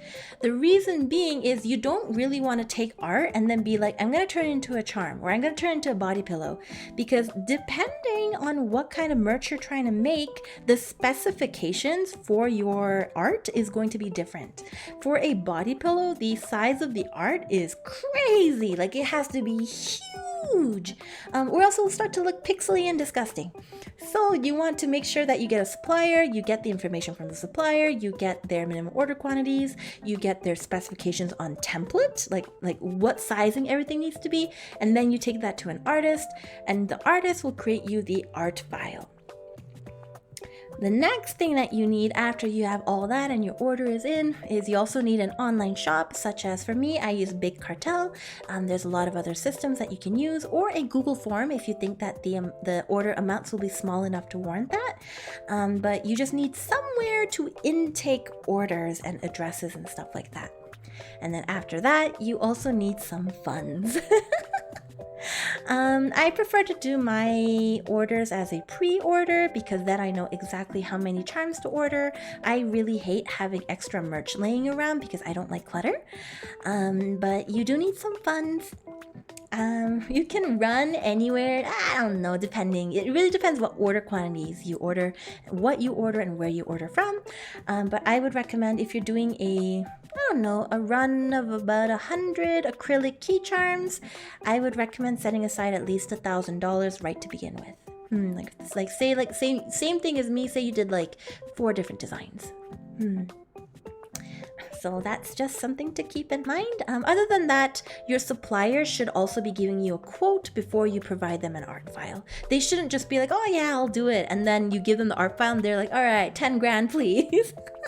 So make sure you get that quote beforehand and you can shop around if need be as well. Extra merch laying down takes so much room. I definitely don't have a suitcase full of extra stock. Yeah, I'm not an artist, so I want to avoid that because I don't really do reprints, you know? Oh, fantastic. So we're almost done actually. We're actually at the Q&A from Marshmallow section, which is great because I only have so many. I only have like 10. But I closed them as of I think 3 minutes before the stream. But I'm just gonna begin at the top and I'm going to just gonna talk through them with you guys. But here, number 1. Boop. I got a question from somebody asking, how do I deal with hate and the feeling that you're not as good as you wish to be? I thought really, really hard about this. Oh, a taiyaki bite! You're right. I'll keep you guys in suspense while I eat my taiyaki. Oh, well.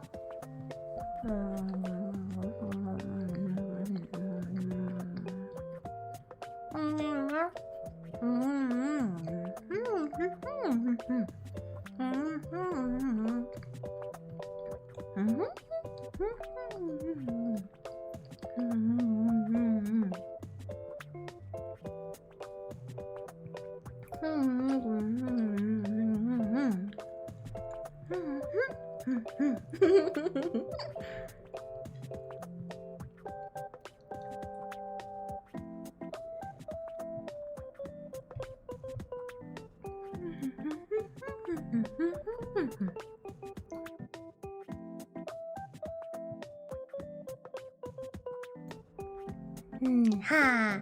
Alright, I'm done with my taiyaki bite. Almost at the end of the Io Sensei lesson, I learned a lot today. Thanks! I'm glad if you learned something. I don't know, I feel like this is a very frazzled stream because obviously I'm not somebody who's used to talking about this sort of thing. I prepared a lot, but I just ended up talking out of my ass. Mogu mogu desu. Take some water.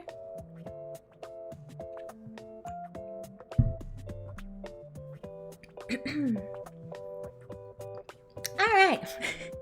So on the topic of how to deal with hate and the feeling that you're not as good as you wish to be. And I think that's very, very difficult. I'll give you my short answer for how I deal with hate is I do not. I don't deal with hate. I just don't. I simply choose to not perceive it. Yeah. And it's easier than you would think. I delete anything that I look at and I think is unpleasant. I don't perceive anything in chat that I find is unpleasant. I don't go on to places on the internet that I feel would be unpleasant. And I mean, obviously I take criticism. Very different thing from criticism. Because there's some areas of the internet that are very good for criticism, even if they don't like me very much. But I just don't. Because it's like, why would I go out of my way to look at things that I feel would just not make me happy? So I don't deal with hate. If I get a DM that makes me unhappy, I close my DMs and I simply don't perceive. I don't feel a need to post my DM history, regardless who DMs me what. I don't really post my Discord history, regardless who DMs me what, unless it was really funny and I'm making fun of somebody, then I'll post it. I really believe in keeping private things private. So I just don't. Not to say it doesn't make me feel down sometimes, but I usually get over it. Regarding the feeling that I'm not as good as I want to be, it's really hard because some people measure against analytics. I really don't like to measure against analytics because I'm just like, well, I mean, I'm not really a numbers gal to begin with. So the feeling that I'm not as good as I want to be, I just plunge myself into improving myself. If I'm like, oh, I streamed today and I don't think the quality was what I wanted it to be, then I take some time and I reflect and I sit down and I take down notes on what I want to do better, and I just keep on trying to improve, and that is how I stem that, I guess. I don't think it's ever possible to really get rid of the feeling that you're not as good as you want to be, but I think there is ways to feel better. I think there's more productive ways to channel it than just like hating yourself. So some people can do it, some people can't. I'm lucky enough that I kind of can, so that's what I try to do. If I need to cry, I'll cry. I'll just sit there and I'll cry and then I'll move on. I don't like to drag things around, Anyway, moving on. Yeah. This one says, networking is a core thing for content creation. What advice would you give someone who isn't that great at networking or is just scared to reach out to other creators? Fun fact about me, I only started to reach out to other creators on Twitter, the most basic networking application. I only started to send replies to other people about 2 months ago, 2 or 3 months ago. Before that, I almost never replied to other people's tweets. I didn't really talk to anyone on Discord, and I don't know what I did. I just made my content and hung out with my community, and that was it. But I've said this before on stream, but I really don't think that networking is a necessary aspect of being a VTuber. It helps. It definitely helps, and I definitely got a boost from the fact that I have some really cool artists who are my friends, and they were really, really great to me. And my artist Papa too, she's really, really great to me. I'm not gonna hide and be like, oh, like like 100% of where I am right now is all sheer dumb luck and me. Because realistically speaking, it's not, right? Like, I have had some pretty cool friends who've boosted me along the way. But something I've also learned after my growth slowed down considerably from that is it gave me an initial boost, but it wasn't everything to the story. So networking beyond a certain point just doesn't do anything. I think Domo's talked about it before on one of his streams as well, if you were there for it, but it's networking excessively with other content creators, and I say other content creators, and by that I mean other VTubers, but networking excessively with other VTubers and only other VTubers is it's kind of like you all support each other, but none of you have time to go to each other's streams. So if you're really focusing on growth, it's not really the way to go. It's not really the way to go. I think you'll build a much stronger community if you take that energy and you dump it in your community. Talk to people in your community, talk to your mods, talk to your manager, make friends with your mods. I think that is just basic etiquette when you are working with people closely. And I think also it's just a better use of your energy. Like, why wouldn't you pay attention to your chat, right? It's kind of like everyone sharing the same dollar. Yeah, Meta has it right. It's like if all you ever talk to is other VTubers and you're super focused on other content creators, it's like you're passing around the same dollar over and over again. So my best advice is, if you're socially anxious and you just simply can't find it in you to network, don't. Just don't do it until you feel more comfortable. I don't know if this is really great advice, but it's what I did and it worked out. Talk to people in your chat when you stream. Just stream. Just keep streaming. Just keep streaming. I'm sorry, that was not very productive advice, but that's all I can give. That's all I can give. Moving on. This one. What kind of research and preparation do you intend to do when thinking of new content for your stream? Personally, I watch a lot of other streamers, not just VTubers, because I don't know. I tend to be active when in like watching streams, when people are like asleep or something. I don't know what it is. Maybe it's because I'm up at ass o'clock. I don't know. But I watch a lot of other types of variety streamers. I watch a lot of. I try to go by Scar streams a lot just to be like, what the hell is this man doing? I go to other VTubers. Of course, you'll see me lurking in a lot of chats because I always have streams going. And when I look at streams and I see somebody doing something that I'm kind of like, oh, I feel like my community would really enjoy that, I try to note it down, and then I'll try to think up a way to incorporate it into my streaming without it being like a straight ripoff. So my best advice for the research you can do is to take mini notes, not super detailed one, but mini notes that you remember. Watch other streams in excess, take note of the things that you like that other streamers do, and then try to incorporate into your own style. Aidan-san, ohayou gozaimasu. Ohayou gozaimasu. Yo. The other thing that I do is I talk to other people, I guess. Like, I talk to my friends and I'll think of ways to make that interesting. Like today, for example, Scar sent me a video about a roller coaster designed to kill people. It's called like the euthanasia coaster, and I was watching that and I was like, what is this? Like, I was so mind blown about it. So I wrote it down as something to talk to you guys about. Another thing that I wrote down recently to talk to you guys about is, did you guys know that there is a cafe in Japan that's like 4 or 5 levels tall, and it's like a cafe for adults only. It's like ooh la la.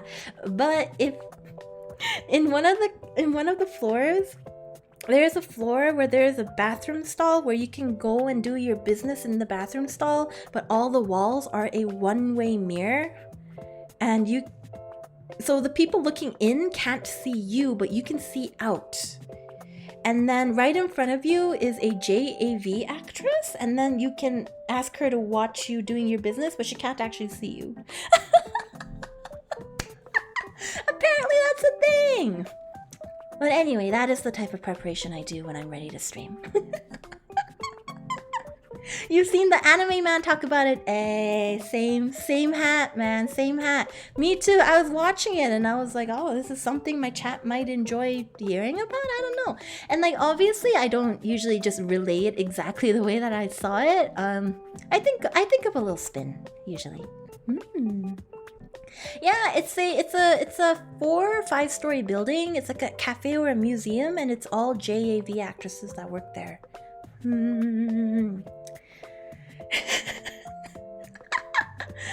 Anyway, moving on.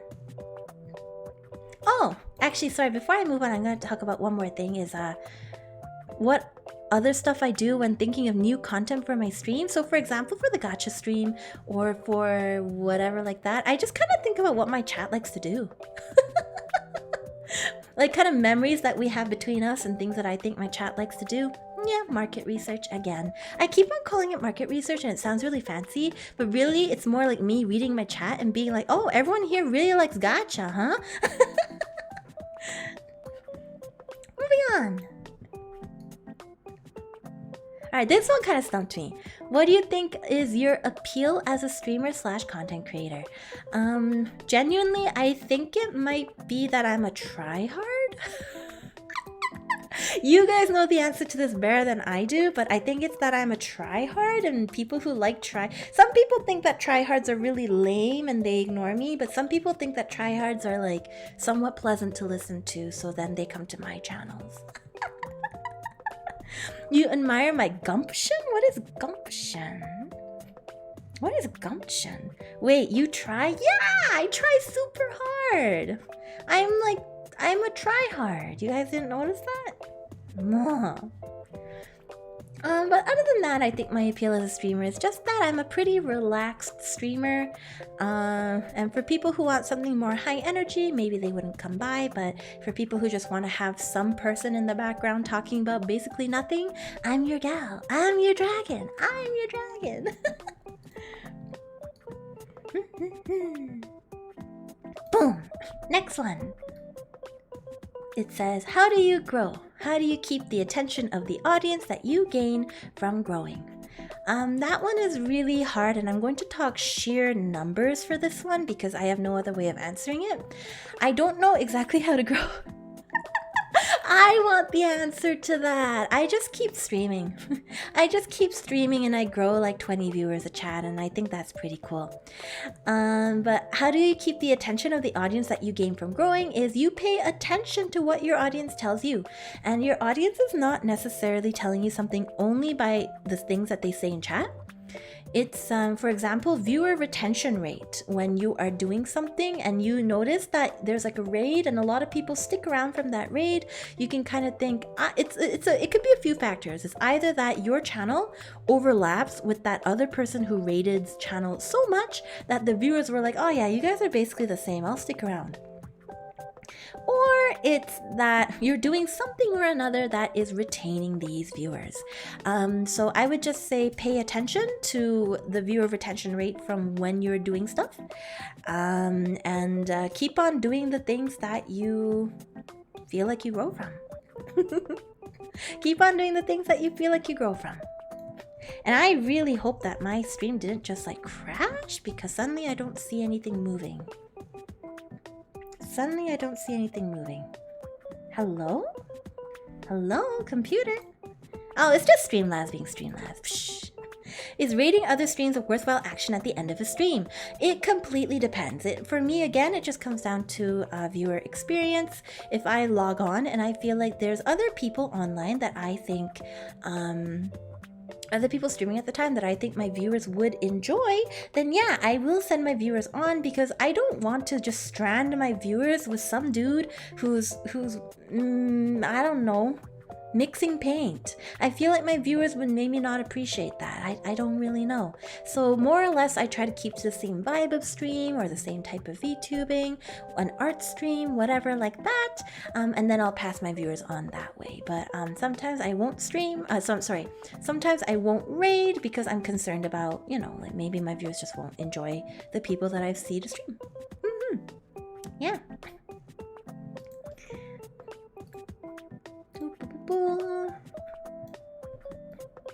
This one says, would you be okay if other people started to use your gacha idea? I find that it's such a neat concept. And yeah, the answer is absolutely 100%. If you ever see me doing something on stream and you're like, oh, that's kind of pog, I kind of want to do that. Just copy it. Just copy it. I don't care. Ideas all come from somewhere. Everybody should be able to participate in on the fun. Probably whatever idea I generated, I ripped off from somewhere. So yeah, rip me off. Go for it. I don't care. I'll even tell you how to do it. There is a bot called GIFbot, GIF bot. The way that I did my gacha is I have like a bunch of different video clips in a... What is happening? Miss Ice Witch Sky, what are you doing? Just out of nowhere, Mademoiselle? Mademoiselle, hello. Thank you for the 50 tier 1 gift subs. Thank you, thank you, thank you. I must have said something that Sky really liked. Is this what they call appealing to the big bucks? Did I do something? Please shout her out. Yes, guys. I'm sorry, Sky. This is a shout out that's obviously triggered by the gift subs. But in general, I've talked about Sky before on my channel, guys. Very, very comfortable streamer. I'm a really big fan of their attitude. I think they're really sweet. I think they need to stop dropping money on me, and I hope that they use it towards something yummy that they can eat. But yeah, everybody please check out Sky if you wanna just chill with a really cute Ice Witch. Very much recommend. Thank you for all the gift subs, Sky. Thank you. I feel like Sky's gonna overcome my top gift subbers at some point. Anyway, yes, my gacha idea. Go for it. Anyway, I'm explaining again how I did it. Is I have a bunch of videos, I have a bunch of GIFs made of every single image roll. So I will, like, every single time that you saw something pop up onto the screen from my GIF bot, it's a GIF that I have loaded into my GIF bot. On that GIF bot, what I did to change the rates is for the rares, I loaded it in, I think like 4 or 5 times. Like each individual instance, I loaded it in 4 times. For the super rares, I loaded in 2 times. And then for the ultra rares, I loaded in only once. So that kind of stages like a gacha effect. And then the bot will let you do like a command in the chat, and then you'll be able to pull up GIFs at random. The feature in GIFbot that does that for you is called variants, and shout out to Pengu and Rusty for figuring all this out for me. Yeah, I was gonna do a really manual type of gacha, but then they were like, yo, why don't we use the GIFbot? And I was like, oh my god, this makes my life so much easier. But yeah, I really recommend it. The one downside is that if you want a GIF, like a gacha as high quality as mine, you're gonna have to make a video maker make you a bunch of different video files, and you're gonna have to have enough art for it as well. But there's other ways to do it. There's other more scuffed ways to do it. So play around, have fun with it. I just want you guys to have a good time with it. I hope other channels have a good time with it. Boop. Next one. How do you always have something to talk about, and how do you stay so energetic? Am I energetic? I don't remember ever being energetic. I'm actually usually told I'm very low energy. Thank you for the stream, but you have to go to sleep. It's 3:30 almost, so please excuse me. It was absolutely worth turning in, and I'll definitely try to remember your request. Thank you, Dariel. You have a great night, and you sleep well. You sleep very, very well. You can also rip sound effects from other gacha games. Hey! Yes, I did rip my sound effects from Grand Blue and Arknights. Oops. Wait, you don't think I'm low energy? Really? Am I high energy? I don't know. I feel like I have... Usually I'm really like, ugh, guys, I'm so tired. I'm usually more that kind of vibe, but I think being on stream gives me more energy or something. I don't know what it is. I'm a bubbly person by nature, so I think that partially has to do with my energy. The reason I always have something to talk about It's because my friends are really weird and they give me things to talk about. And chat is also really weird, so you guys always give me something to talk about. But I regard it sort of like chatting with chat. Like, I don't really come into streams with much of a plan. I just talk to you guys and pick out.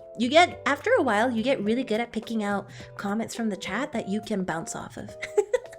So really, it's thanks to my chat that I'm always having something to talk about. If I feel like I am running out of things to talk about, I take a water break. BRB, I'm just gonna drink some water.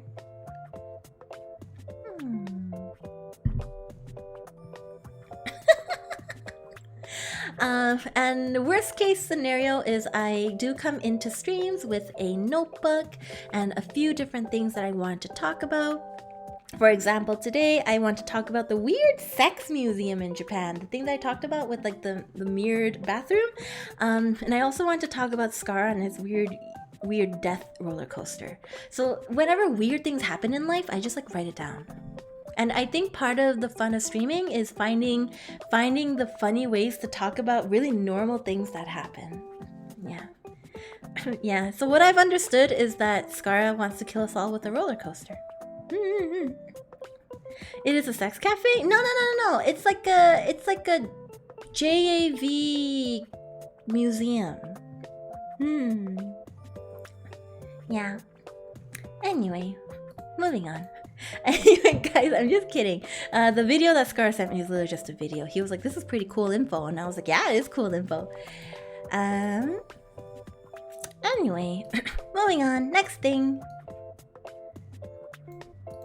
How long does it take for you to come up with content? Do you work outside of streaming, or is streaming your main income? How much have you spent on streaming related assets such as the model, the overlay, the art, etc.? Okay, I have numbers here. I went and I got numbers for you fools, you lazy fools who ask me these questions. Okay? So how long does it take for me to come up with content? I find that it depends on what I'm doing. VTubing for me was very new when I first started, so for my debut, I stayed within the things that I'm familiar with, and it still took me about a month and a half, I think, to do everything for my debut. Over time, as I've kind of figured out my working flow with the different people that I work with, as well as for myself, I kind of start to get faster. So we completed everything for the Red EO debut in 3 weeks. Idea to conception. It helps that along the way that I did have a lot of ideas that I was kind of stewing in my head, but for the radio debut, it was 3 weeks. And the reason for that is because I had a bunch of people that I was used to working with, and I was able to just be like, hey, this is what I need, and we just go. My mods did start to watch Shirobako in my channel, in my Discord server the other day, because one of my mods was like, hey, this is like the exact experience that you get working with Io on her projects. And then they start to watch Shirobako. Can you believe the nerve of them? It was hell? What the heck? It wasn't that bad, right? I swear Rusty didn't sleep 90% of those 3 weeks. You're kidding me. Usually for my debuts, I do a brunt of the work. But this time I decided to outsource basically everything, which was great. And I was able to sleep all the weeks. But sometimes I do sit down with people. So just to explain a little bit a little bit more about my relationship with like the people who work on my channel, but I try to keep a relationship with them. I think it's an incredibly valuable thing that your rigger and your artist are both on board and they're around in your streams, or they're supportive of your streaming and they want to actually participate in the community. I think I'm super lucky to have that. So I have my go-to art people, and I have my go-to rigging people, and I have my go-to video people. Basically basically I just create a bunch of go-tos. And then sometimes I will sit down with Supapa and we'll do idea generation together, or I'll sit down with my mods and I'll be like, hey mods, what do you think the community wants? If I don't feel like it's something the community wants, even if I kind of want to do it, I generally won't pursue it because again, I like watching paint dry, not everybody does.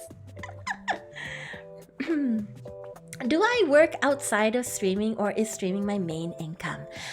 Streaming is not my main income. I actually work 3 jobs. It's my first time saying this, but I actually work 3 jobs, not including streaming. So if you include streaming, it's 4.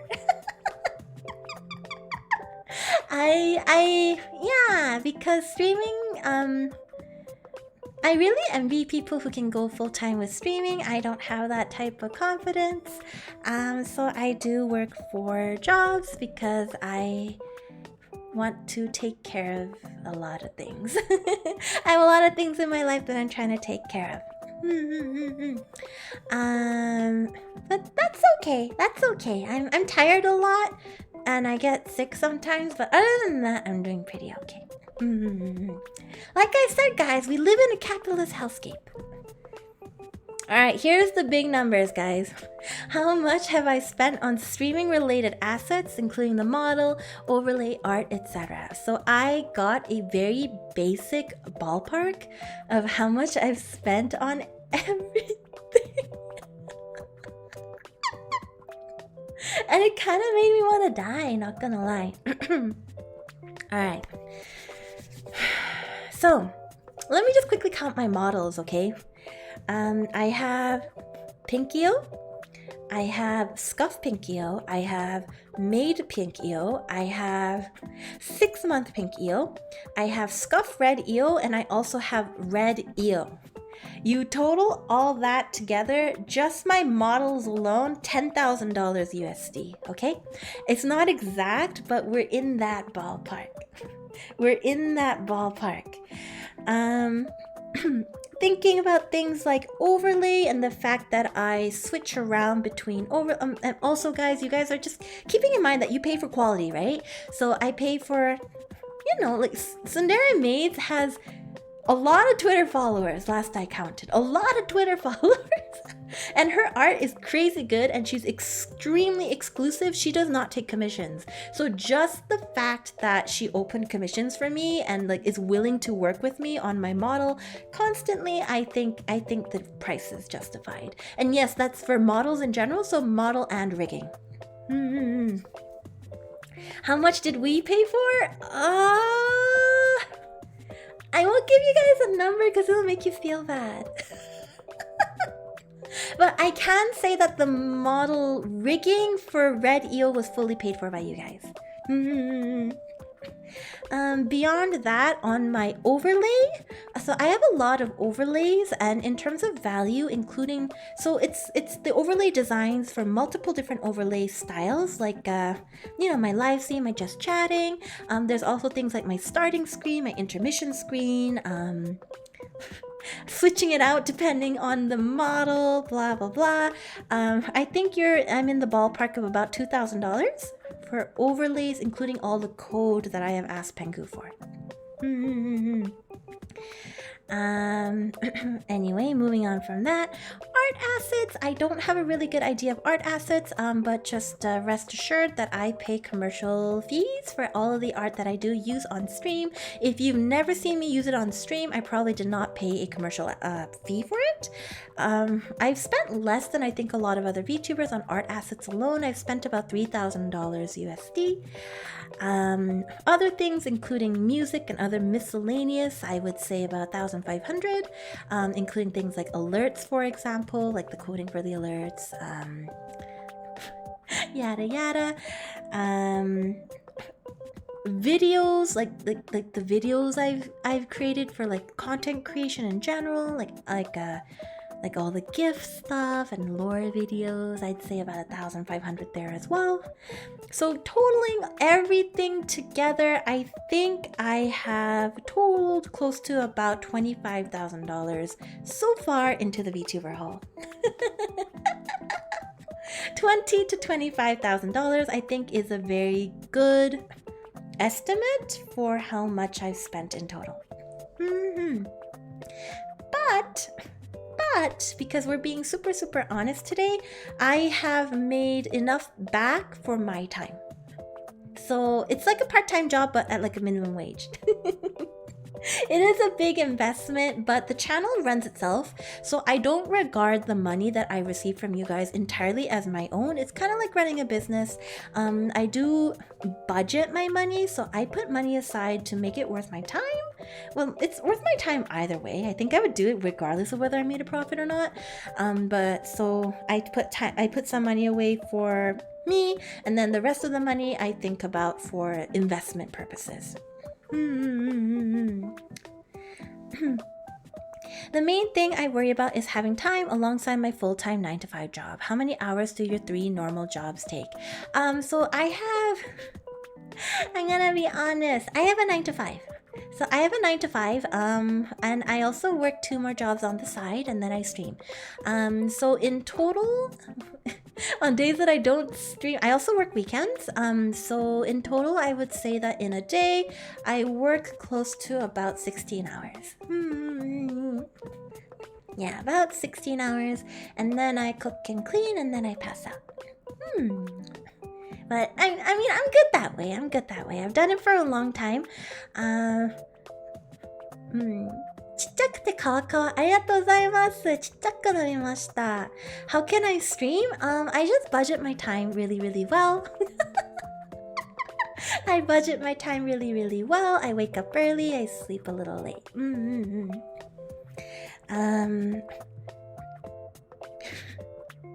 And you would think that I have a lot of money. Oh my gosh, I'm getting too deep into it. But anyway, you think I have a lot of money left over after all that, but unfortunately not. But that's okay because I'm actually pretty happy. Jake, stop! For God's sake! You aren't allowed to tell me I work lots anymore. Bro, put away that moolah. Put it away. But that is why I keep on telling you guys that you don't need to donate to me and you don't need to subscribe to me unless you want to use the emotes. I don't need donations because I work 16-hour days. I don't need it, guys. I really don't. I am perfectly fine with or without donations. I will stream either way. The benefit, I guess, of donating is that I usually spend it towards like occasional nice things, and then I also spend it towards the stream.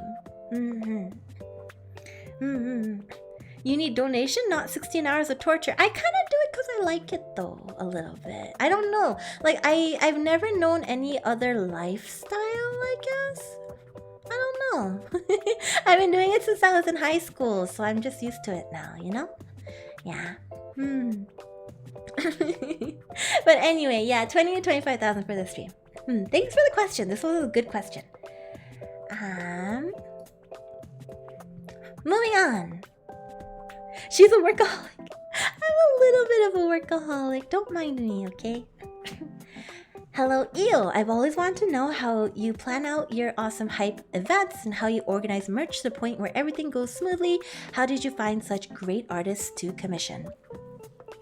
I'm gonna answer the last question first, and the reason I have found really good artists is because I love art. I love art. I have extreme respect for artists. I think art is an amazing craft. It's something that I can't really do. So I have a lot of respect and love for artists. I follow a lot of artists, and I just have the balls to DM somebody and be like, I'm really sorry. My name's Io.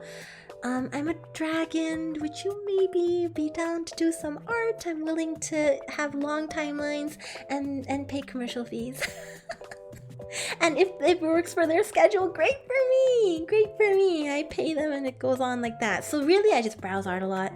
The other way I find really great artists is I follow back some of my viewers and I watch them retweet things. And I'm like, oh yeah, that's also how I find VTubers, by the way. I follow back people in my community and I watch them retweet things and I'm like, oh yeah. How do I plan out my events?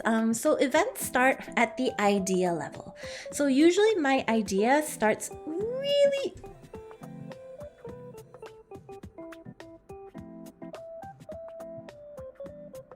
Oh my god. Right after I said I don't need donations. Sky, thank you for the $500 to the dungeon, but oh my god, girl, you need to stop donating. After the 50 subs too. Oh my god. Please remember to take time for yourself, Io-chan. I worry about your health working so much, but I trust you if you say you're okay. Thank you for working so hard all the time. Sky, you're... You're spoiling the frick out of me today, Sky. Oh my god. We will have words after this. We'll have words after this, alright? Expect a DM from me after. But thank you very much. I'll use it towards... I'll take $20 of it for my lunch today, and then the rest I will store away for stream expenses. But anyway... Going back to talking about how I plan out my events. So events start at the idea stage. So you start with being kind of like, what is this thing that I want to do? So I knew really early on, for example, for the Red Eel stream, that I wanted to debut Red Eel, and then it kind of I just started brainstorming like what kind of things my chat would like to see. I was like, probably the model review, but I don't know if you guys noticed, but when I do model reviews, model reveals, I just think it's so weird to start at the feet and like go down slowly, because it's like, well, I'm a VTuber, and the most obvious part of being a VTuber is I have a model. Can you curse here? Go for it. I curse all the time. But yeah, so I just showed my model and I didn't bother, and then I was like, I feel like my chat would really enjoy something interactive. And then I spent all this time working on something interactive, etc., etc. I plan out my timelines really far in advance, so 7 to 9 months before the Red Eel debut, I was already working on the model because I knew the model would take that long. And then I kind of plan a schedule of like, all right, this month I need this done, this month I need that done, blah, blah, blah, blah. And then when you have a big schedule, that's when you start to contact people to help you out. How do I organize merch to the point where everything goes smoothly? I have to turn that question over to Tengen. But I actually don't do any of my own merch management. I completely gave it to Tengen, simply because Tengen is a very experienced merch manager. He's an artist. He has a shop himself. He's very, very good at what he does. And I trusted him. So I said, Tengen, go. Manager-san, go. Tengen is extremely goated. It's thanks to him that we have successful merch runs, quite frankly. I think I could do it maybe on a smaller scale, but I definitely wouldn't be able to do it as smoothly as he's able to do it. He takes me through all the templates, he takes the art and he formats it, he communicates 110% with the vendors, he has it all sent, he takes care of my PO box, he does everything. And then other manager Chan does like the other types of running the channel. So the best advice I can give is, if you don't know how to organize merch and it's your first time, get in contact with somebody who already has. With this sort of thing, experience is really, really valuable.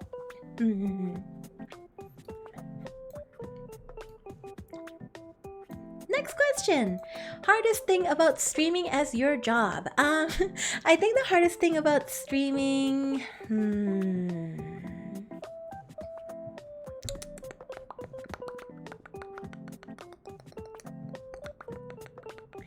I think probably for me, it's that I don't find myself to be a very interesting streamer. I don't really know what to do on stream. I don't know what to say on stream. I am scared constantly of what I am doing on stream. What the heck is with all these, what's with all these gift subs today? Zalren, did I pronounce that right? Zalren? Thank you so much for the, is that 20? 20 gift subs. Thank you so much, Dalaran. Thank you. Guys, I think you're Buns baby, right, Dalaran? Wait, I'm gonna go look you up. I'm pretty sure Zao is Buns baby. Can we get a shout out for them, please? They're debuting on August the 21st at 3 PM PST. I really, really liked their design. Oh, I'm not following you. Okay, I'm gonna follow you right now.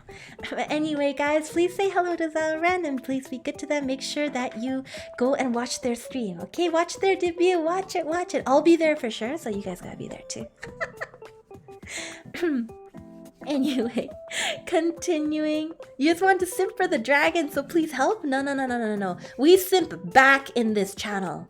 We spread all the love, right, guys? Anyway, back to this. We're almost through all the questions. The hard thing about streaming as my job probably is that I don't find myself to be a very interesting streamer. I spend a lot of time reviewing my own streams to be like, where can I improve? Because of that, I have to think of different ways to compensate because I'm worried that I'm boring you guys after a while. And that is why I also, I decided early on that I was going to put out so much weird content, not just stream, that like it would make it worth your guys' while. I'm just really worried always about making it worth your guys' while, because I feel like your time is really, really valuable, and it's crazy to me that you even come to watch me, you know? Anyway, that's my self-confidence is the hardest thing about streaming. How do I determine which games or content to stream? Is there some sort of analytics involved, or is it just whatever you want to do? So what I stream is 40% simply what I like to do, 30% viewer suggestions, 20 to 30% suggestions by my mods. Yeah, 30% probably suggestions by my mods. Mostly I just do what I like to do because I feel like it's probably not fun for my audience if they can tell that I'm not having fun. So I try to have fun with whatever I do, try new things, yada yada, even though I try new things sometimes and don't go back to it. But yeah, there's no analytics, at least for me, involved. I like to just rely on my community for a lot of things, so I tend to ask for suggestions. We have a document that I check sometimes with like game suggestions. I'm adorable, thank you. I don't ever recall being adorable, but I appreciate it. I'm getting embarrassed. I'm gonna move on. Io-sama, grant us your wisdom. How do you guys manage your time to get everything done by a set date? And the best thing that I can give you advice for here is, if you're not sure how to get things done by a set date, start earlier than later, and basically try to create a schedule and stick to the schedule. So if you're planning 3 months in advance for an event, then you want to have milestones that you want to meet every week or every 2 weeks or every month until the milestones get closer together, closer to the data. I also really recommend investing in finding yourself a project manager. It doesn't have to be somebody super experienced, just somebody that you can trust and you think is on top of it, that is responsible, that you think would be able to follow through with project management. If you're just really busy and you can't seem to do project management on your own, I super recommend. Also hire reliable people. Yes. You want to hire people who aren't going to default on you with 2 days left. If you can answer, how much does the entire cover usually cost, accounting for the people that have to be outsourced and the like?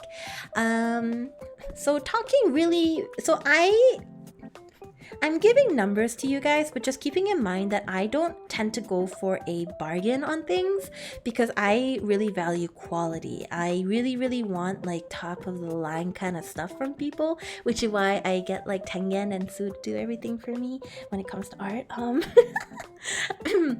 But I value quality, so I tend to go for higher price points than you could really get on a bargain.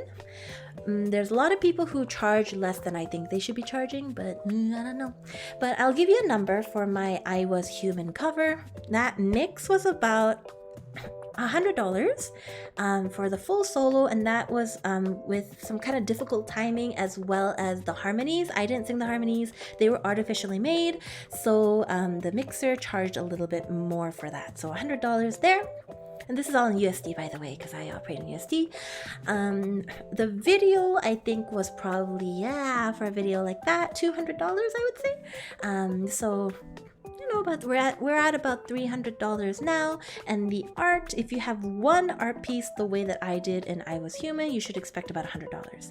So $100 to $150, depending what kind of artist you get. If you have something with a full background, it might run you like $300 or $400. So altogether, for me, for I Was Human, it ran me about $500. And I think that's a really normal price point for one full cover.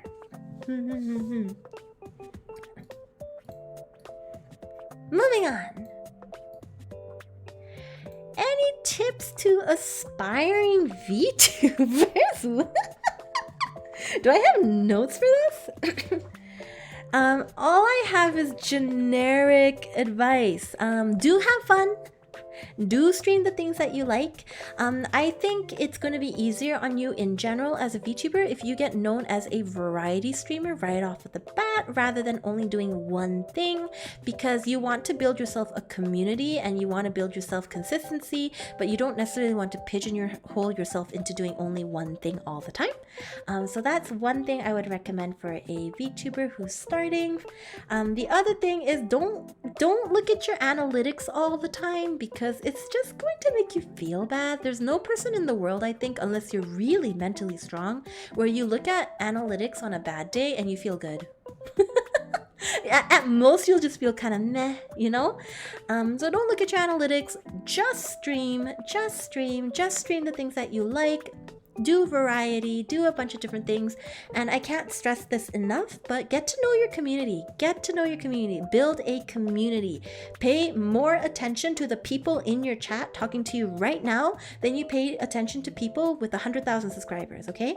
And that's because the person with 100,000 subscribers probably won't regularly come to watch you, but my man Jackshot is at all of my streams, almost. And that's really it. And personally, I would also say just learn to put away some of the bad feels. Like some days you might have a bad day. Really, when you turn on your stream, try to have fun. Just have fun. Put everything else away. Just have fun. Bond with the people in your chat and have a great time. The don't, I guess I would recommend is don't get lost into the sea of what everybody else is doing. Don't confine yourself. VTubing is a limitless sort of thing. I just happen to do VTubing the way that I do because I like doing it the way that I do. But you can do anything with VTubing. You can do so many things with VTubing. Just go for it. Just go for it. Don't feel like you need to do the same thing as everybody else. Don't feel like you need to have a debut. Don't feel like you need to have a lore if lore is not your thing. I think we need to innovate as VTubers in general, which is why I put out a bunch of weird things all the time. But be weird. Be weird. Be as weird as you want to be. Nothing wrong with being weird. Just do it. Yattaroze. Last two questions. How do you choose what content to stream, choosing what you enjoy while also appealing to fans? I do not have a analytics for this. I don't have any particular formula. I just stream what I want to stream, and I rapidly change around what I want to stream depending on my mood as well. I think the best thing that you can do when you're choosing what to stream is just listen to your audience. If you haven't never played FPS and your audience is like, hey, go for FPS, try it if you feel up to it. Choose things that you think you would have fun with. Don't let yourself get pressured into things that you feel like you would not enjoy. That's the best I can say. If they want different things than what you do, they won't be on your stream, right? Yes, exactly. Look, if somebody finds VTubers really, really weird and they want a face cam, they're not gonna come watch my stream. You don't need to suddenly turn on your face cam because the audience demands it, right? Speaking of FPS, are you actually trying Valorant? Yeah, I'm gonna try Valorant. I'm gonna try it off stream first to see how bad my motion sickness is, and then we'll play on stream.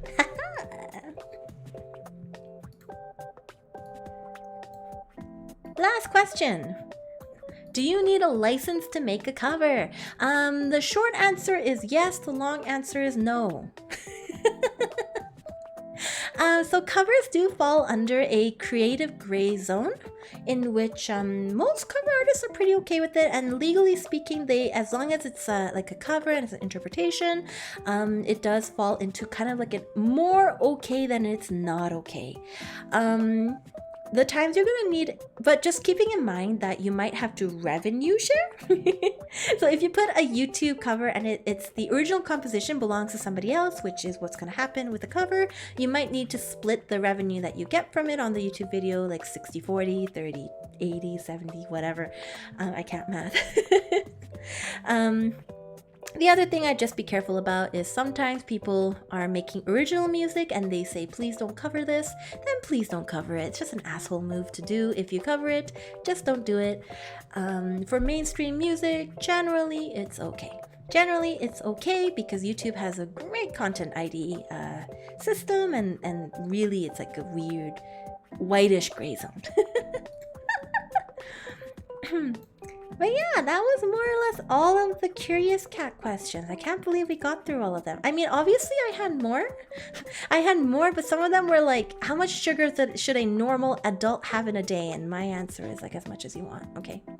I just got a blood test done recently. My blood normals are all normal, therefore I can have as much sugar as I want.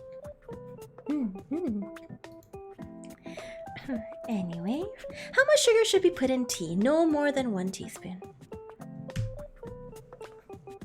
Anyway, this is the end of the segment. I forgot to talk about plugins. Okay, I knew that I would forget to talk about plugins. That's why I made a thingy called I forgot to talk about plugins. So just to let you guys know, the plugins that I use for the cool things I do on stream, the boss battle as well as the little chibis that appear at the bottom of the screen is stream avatars. I don't see any kind of documentation on how to set up a boss fight. It took me 3 days straight of like fidgeting with it in order to get my boss fight working. It still doesn't work the way that I want it to, but that's okay. Beggars can't be choosers. The other thing I already talked about, I use GiftBot to do my gacha. I also use sound alerts because I just feel like it's interesting to use sound alerts. And by the way, my sound alerts browser source apparently disappeared, so I have to do something about that. And the other plugin I use is sheer willpower. I'm one of those people where if I get the idea to do something and I want to do it, I will do it. Nothing will stop me. I will just do it. I wanted merch, so I did it. I wanted lore, so I did it. I wanted an RPG Maker game, so I did it. I wanted 6 models, so I did it. It just happens. If you really want to do it, you should just do it. Just do it! Anyway, thank you for coming today. Last thing is, if you have questions, go ahead. Anything is okay. I will answer anything. Where does one get this willpower? Extreme obsessive tendencies. In like that, I'm like one of those people where if I get hit with like a creative idea, it's like a bazinga, and I just have to do it. Good talk. Thank you. Sorry, it went really long. It was like 2 hours long. I was expecting an hour and a half, but thank you guys so much for coming. I hope that it was interesting to some extent.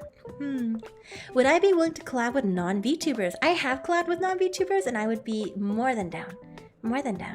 How did I find a financial advisor? My moderator introduced me to one. Michael introduced me to one. But otherwise, you can just Google it. Or you can even go talk to your bank. Banks usually have financial advisors. I put 3 sugar cubes in my tea. Is that bad? It really depends what kind of tea you're drinking. If you're putting any sugar at all into a green tea, then you are a heathen. So this is the try-hard bit. Yeah, I am absolutely a try-hard. Am I an epic pro gamer? No, I'm definitely not. I suck at games. BGMs where, what, how? So I can give you guys some names for BGM producers, but BGMs are really difficult. I shopped around a lot until I eventually settled on a BGM person that I really liked called Cha Latte, and she was able to reproduce some sounds that I really wanted. I gave her some like keywords like relaxing, piano, and she made me my first few BGMs. After that, I wanted something a little bit more upbeat for my stream, so I started to ask one of my good viewers, Ronnie, to make me some. And now I have BGMs from Tofi Music, but I don't really like playing the same music over and over on my stream, so sometimes I do go into copyright territory. And I don't care about that. I'll just take the hit.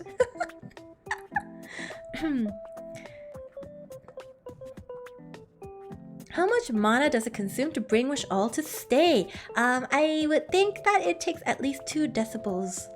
What's your thoughts on the New Testament? I thought that the Old Testament was more interesting. Will this be archived on YouTube? Yes, it will be. Yes, it will be. Thank you, Io. You're a lifesaver dragon. I'm glad if it helped at all. I was very worried whether I'd be able to contribute any content. I don't know. I hope that you learned something and that it's going to help you going forward. But if everything else went out of your brain and there's only one thing that you keep in mind, it's that please remember that you should be thinking about your audience always first and foremost when you are doing anything entertainment related. And VTubers at the end of the day are entertainers. It's mint chocolate tea, Io Sensei. It's bitter on its own. Alright then, three sugar cubes are fine. How do I balance content creation with a painful 9-to-5 job? Simple. When I'm doing streaming, I just think about streaming. When I'm doing my 9-to-5 job, I just think about my 9-to-5 job. That's all. It's about prioritization. I plan very far in advance, but I really only think one day in advance, if that makes sense. I have a good idea of what I need to do next month. I have a good idea of what I need to do next week, but I don't worry about it until it's 24 hours before. It was a fun lesson. Thank you. I'm glad. I'm very, very happy. This helped me so much. Io, thank you. I'm glad, Kodoku. I'm glad. This helped a lot, really. You guys aren't just flattering me, right? You guys aren't just flattering me. Do you have any advice for if you do get pigeonholed into one game as a streamer? I would say it would be really good at that point to change up the structure to make... If you get pigeonholed as a streamer and everyone is there only for one thing, you're going to experience a substantial dip when you try to go into any other area.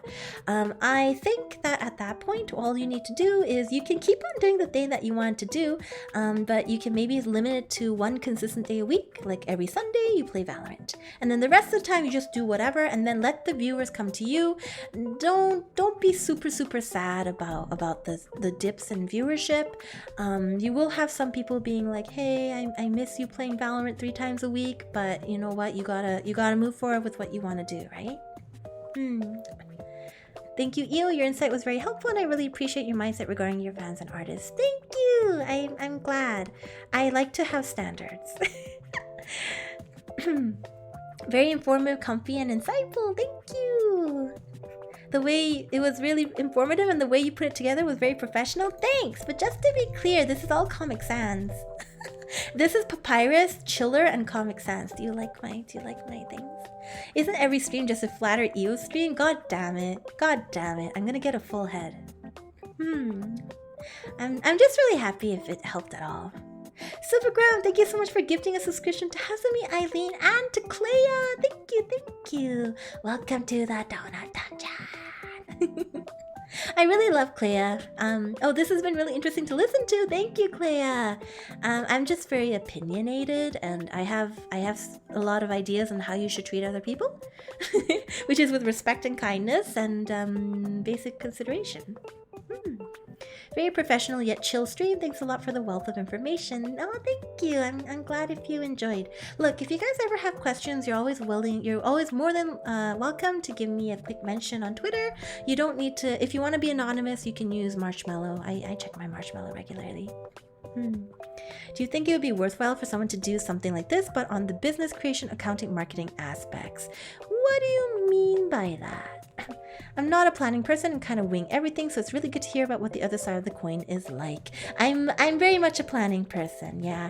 Mostly because I don't have the skills to do everything on my own and I don't want people to suffer. Oh, Shniz, I skipped a question. Oh god! The longest question, I skipped it by accident, guys. Oh my god.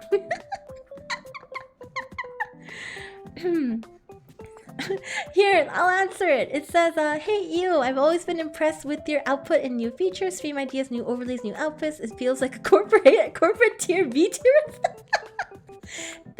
thanks. The one thing I want to say about that is like, I think definitely corporate has its appeal, and I think indie has a totally different appeal. I think indie has that appeal of being a little bit freer, and you get to interact with your audience a little bit more. So when I stream as an indie VTuber, I try really hard to keep the benefits of being an indie person in mind. Oh, this stream has been such a welcome insight into how difficult it is to actually be a consistent streamer. Really hope you prioritize your health and stay well for a long time. Thank you! You're going through a research phase of doing this, so this gave you a lot of direction. I'm glad! It wasn't a super in-depth session, unfortunately, but... but, you know, maybe if there's a topic that you guys really want to know about, like really in-depth, then maybe I'll go in one day. But back to the question. Just wondering how this all works in terms of the operational side. Do you do your own project management to keep up with all the stuff? Do you have a team? I do my own project management because I like to do quality control, and I'm very picky. So I have a very specific idea of what I want happening, and I like to make sure that everybody's compensated and happy. So that is why I do my own project management. I do have a team that I do not like to switch out. I don't really like to go out and commission other people when I can commission in-house, basically. So I like to commission my artist, rigger, and my video people over and over again because I like the quality that they produce, and we have a good working relationship, and I think it's very valuable to have that as a team. Do you find investing a lot in all these projects worthwhile in terms of return or growth, or is it mostly for fun? Where do you think other content creators should invest money into in terms of keeping it fresh or attracting new viewers? In terms of it being worth or not, I really feel like it's worth. I think I do get decent growth as a content creator, and I'm not gonna really look down on the fact that like I've grown quite a bit. I've grown quite a bit. So I don't know what it is attracting new people, if I could get this without all the stuff I put in, but I have a certain quality of stream that I want for myself, so that is why I put all that in. Not really for growth, but yes, I do feel like it's worth, and I think it's worth it just for the experiences that I get along the way. In terms of where I think other content creators should invest money into in terms of keeping it fresh or attracting new viewers, first and foremost, I think the place that you should be investing money into is your own stream. Updating your stream. When I say updating, I don't mean you need to have 6 models like me. I don't mean you need to have amazing overlays, but I do think that there's a certain threshold where it makes your stream more accessible. So if you're able to spend some money on clean overlays that will be easy to look at for your viewers. It doesn't have to be expensive. You can even buy the pre-made ones, but it will elevate the experience just so that people who are like a little bit like, there's some people who have astigmatism, some people who have, just like visual disorders, and they can't look at really, really bright colors for extended periods of time. So, it might be good to elevate your overlay so that people like that can join in on the fun a little bit. I think if you put in effort and your viewers can tell that you're putting in effort and you're putting in love, I think a lot of times your viewers will also give back. And otherwise, invest money into commissioning people in your community. If you see artists who draw you a lot, why don't you approach them and be like, hey, can you draw this for me and use it for things? I think that's a really good mentality to have. Thank you so much for the question. I love this question. I was gonna leave it to last, and I really left it to last.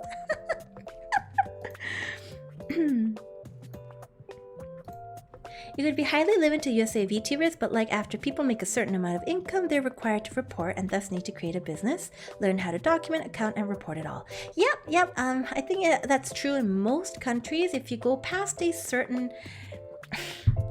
I'll give you a very basic lesson on how taxes work, guys, but every country more or less has a basic deductible tax income amount. This amount differs depending on the country. You want to look up what that basic amount is. If all of your income in 1 year, if you make more than that basic tax amount, you need to declare your taxes, or the IRS or whatever tax authority might come after you. So please declare a business, please do it properly. This stream's more informative than my 3 years of high school. What? Oh my god.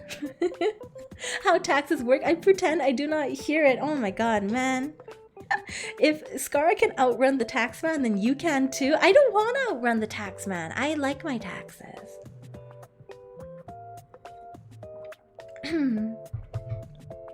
Now, you can't avoid taxes. At some point, you'll have to do them. My question was, do you think someone doing a full thing like this on the tax, business creation, etc. would be worthwhile? It completely depends what you mean by worthwhile, but I think that streaming, even at the scale that I stream at, is sustainable. I am very convinced that if I even streamed full time, I don't know if you'd live a good life, but you'd live. I think it's sustainable, at least in the current climate. I can't speak to the future, and part of that instability of streaming is why people don't go into it full time. So take it for what you will. This might be a fluke because of the current world situation, but as of right now, for the last 10 months, I find it sustainable.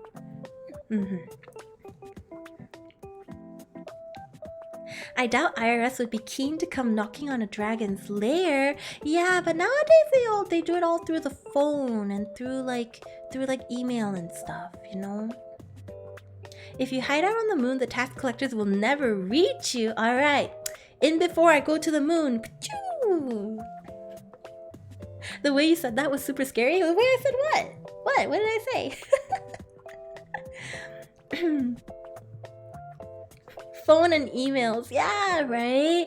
Even though my managers, oh hey, by the way guys, this is something I forgot to say about managers is don't let your managers manage your interpersonal life ever. Your manager should be talking business with you, but your manager should never try to answer your DMs for you, because one, it's like a human decency thing, right? Like, you gotta be able to talk to your friends yourself, or, you know, people who are trying to connect with you yourself. And on the other hand, I think that's just a little bit too much control that a manager would have. You should be able to manage your own public presence yourself. And your interpersonal, you know, yourself. You're looking for my Twitter? Hey, Moz, can someone post my Twitter, please? Someone post my Twitter? Tax collectors will just nip from the digital horde. You on the moon hanging out with Kamizawa Space. You're right. It's just a crab floating in space and a dragon. Thank you so much for the social media. Yeah, so I do have a Discord. It's shared with some of my friends, so you guys can come hang out with us if you'd like. I also have a Twitter, and I also have a YouTube for my bots. You're saying it hasn't been Tengen DMing me on your account this whole time? Damn!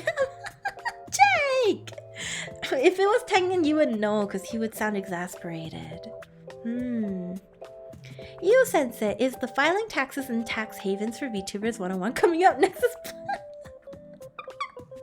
I know nothing about tax havens. I live in one of the most heavily taxed countries in the world. You'll look into that then. I'm glad. Oh yeah, can you talk a bit about Atoll benefits and cons of being part of a circle or a group? Oh, I actually wanted to talk about this a little bit because I think I saw a post a while ago that was talking about a lack of representation. I don't usually like to go into this sort of thing live, but I want to talk about it a little bit because I do really, I read through it and I felt really strongly about it. But yes, I think that there is a very much lack of representation for people in the VTuber space. And I don't mean like just racial stuff, but I mean, you know, disabilities, all sorts of things like that. And I understand why, but it would be nice, I think, to see more variety. On that note, I also saw somebody at one point mention that Atoll didn't have a lot of variety. And I just wanted to point out that Atoll is not a... I don't know what anybody thought, but Atoll is not a agency. We're not an agency, and we're not... like basically we don't create the characters for our people. Like everyone creates their own characters, and we all just kind of like join in the group. And I think a lot of the times when we create characters, we create them similar to ourselves. Yeah, so yeah, but that's what Atoll is. It's just a group of friends. We're all just friends. And the benefits, I think, of being part of a circle is, I think it gives you somewhere to just call home. I think you can go home to, for me, I can go home to the Afterlife Circle and I can go hang out with people. And I'm very happy to hang out with the people that I meet in Afterlife. The other thing is just safety and security. I know who to go to for advice, because really, let's be honest, most of Afterlife does not really care about a lot of things. They're very chill people. I would really recommend, if you're a VTuber, even with your friends, you can just make a streaming team and use each other as just for advice and stuff like that, and friendship and getting to know other VTubers. It's just very cozy. So I recommend it. My original question was, would it be worth for me to do a 101 class or maybe someone more popular for the tax business creation stuff? Because I feel like lots don't know about it. Reiko, the one reason I would not advise that you do a tax session is because tax information varies very, very heavily from person to person. There really isn't general tax advice that will apply to everybody. So you just don't want to make a class and then somebody gets confused because of it. For me, I always think that for everybody, really, you should just go talk to a financial advisor. Don't Google your tax info. Just go talk to a financial advisor. They're best equipped for it. They have a degree in it. I don't. Go talk to them, you know? Adelive is a fun group. Thank you for saying so. I have lots of love for Adelive. I really like that I have people to just have my back whenever something difficult happens. Adelive has always been really great about that. So yeah, that's part of the fun of being part of a group. Grab my non-weeb friends and say, hey, become 2D with me. Not gonna lie, I did grab a few friends and I was like, hey, be 2D with me. And they did. And thus hew me now. Just kidding, it wasn't because of me, but you know. Wolf with the Fallen, thanks for resubscribing at tier 1 for 10 months! Welcome back to the Donut Dungeon! Wow, we're 2 months off of 1 year. How do you explain VTubing to normie folks like tax experts, content creator? I call myself a streamer. I say that I'm a streamer, but I don't necessarily have face cam out. And they're always very interested and they ask me questions and I'm like, nope, zip. I don't like to talk about it. I like to really keep them on their toes. What did Ray say that you're replying to? Ray-chan? You could easily start or join one though? Yeah, you could easily start a VTuber group. Nothing's stopping you. Nothing's stopping you. Join us in the dark side. We have cookies, donuts, and burger. Delicious. I just had burger today. Somebody who, a few people who subbed to me today, you guys paid for my burger. You said, I definitely envy people who are part of groups. It always seems so cool to have a group of friends to call home in this community. Yeah, it really is. I think part of what's really special about Atalive, plugging us, what's really special about Atalive is we're all friends outside of VTubing. So we don't really let VTubing, I guess, define our friendships for us. So we just like each other. We just like each other. We genuinely just like hanging out with each other. We hang out with each other whether we're on stream or not. So it's we might as well also stream together, you know? I'm more of a burger guy myself. Well, I'm a burger dragon. Burger. But okay, why don't we pass this on to a stream?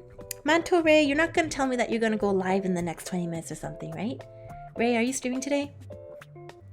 Even if you don't need a full-time financial advisor, you can still find people who do free financial advice in your area. It never hurts to ask a few questions. I agree. Raid time. Sorry, no. Okay, who shall we raid today? There's Manchi, who's another dragon. There's Sasala, who's an artist. There's Cayman Papa.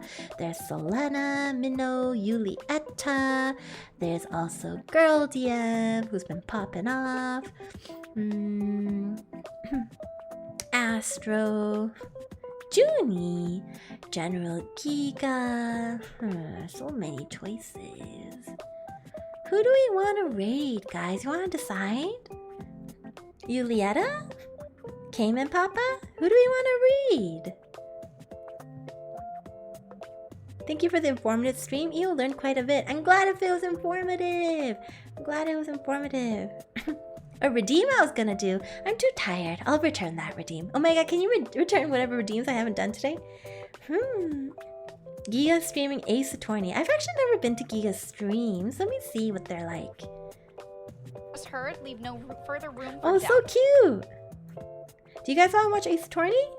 I'm down to watch Ace Attorney. Will the VOD be on YouTube? Yes, it will be on YouTube. Thank you, Io. No, thank you guys so much for coming. I was really worried. I thought I'd be streaming to like 30 people, honestly, because like this is not really the kind of thing I usually do. Take my advice with a grain of salt. You know, salt to taste for your own stuff. Gyakuten Saiman, go for Giga. All right, let's raid Giga. Let's go. All right, so as usual, I'll run my end screen, and then at the end of the end screen, I will be raiding Giga. Oh, can we? Actually, maybe I know how to do it. Hang on. Here we go. Here's my Discord, my Twitter, as well as my YouTube. The very last link there is my YouTube. Mods, can I just ask you to make sure you post my social media a few times when we're on the end screen, just in case people missed it. Okay. All right, guys. See you. I'll see you on Sunday. I don't know what I'm doing on Sunday. What am I doing on Sunday, guys? I know I listed something. Let's go see. What am I doing on Sunday? It says I'm playing Pokemon Unite. My first time with Pokemon Unite. Oh my god, at 11 a.m. on Sunday EST. Okay. Bye, guys. Bye. See you on Sunday for Pokemon Unite. Bye.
痛み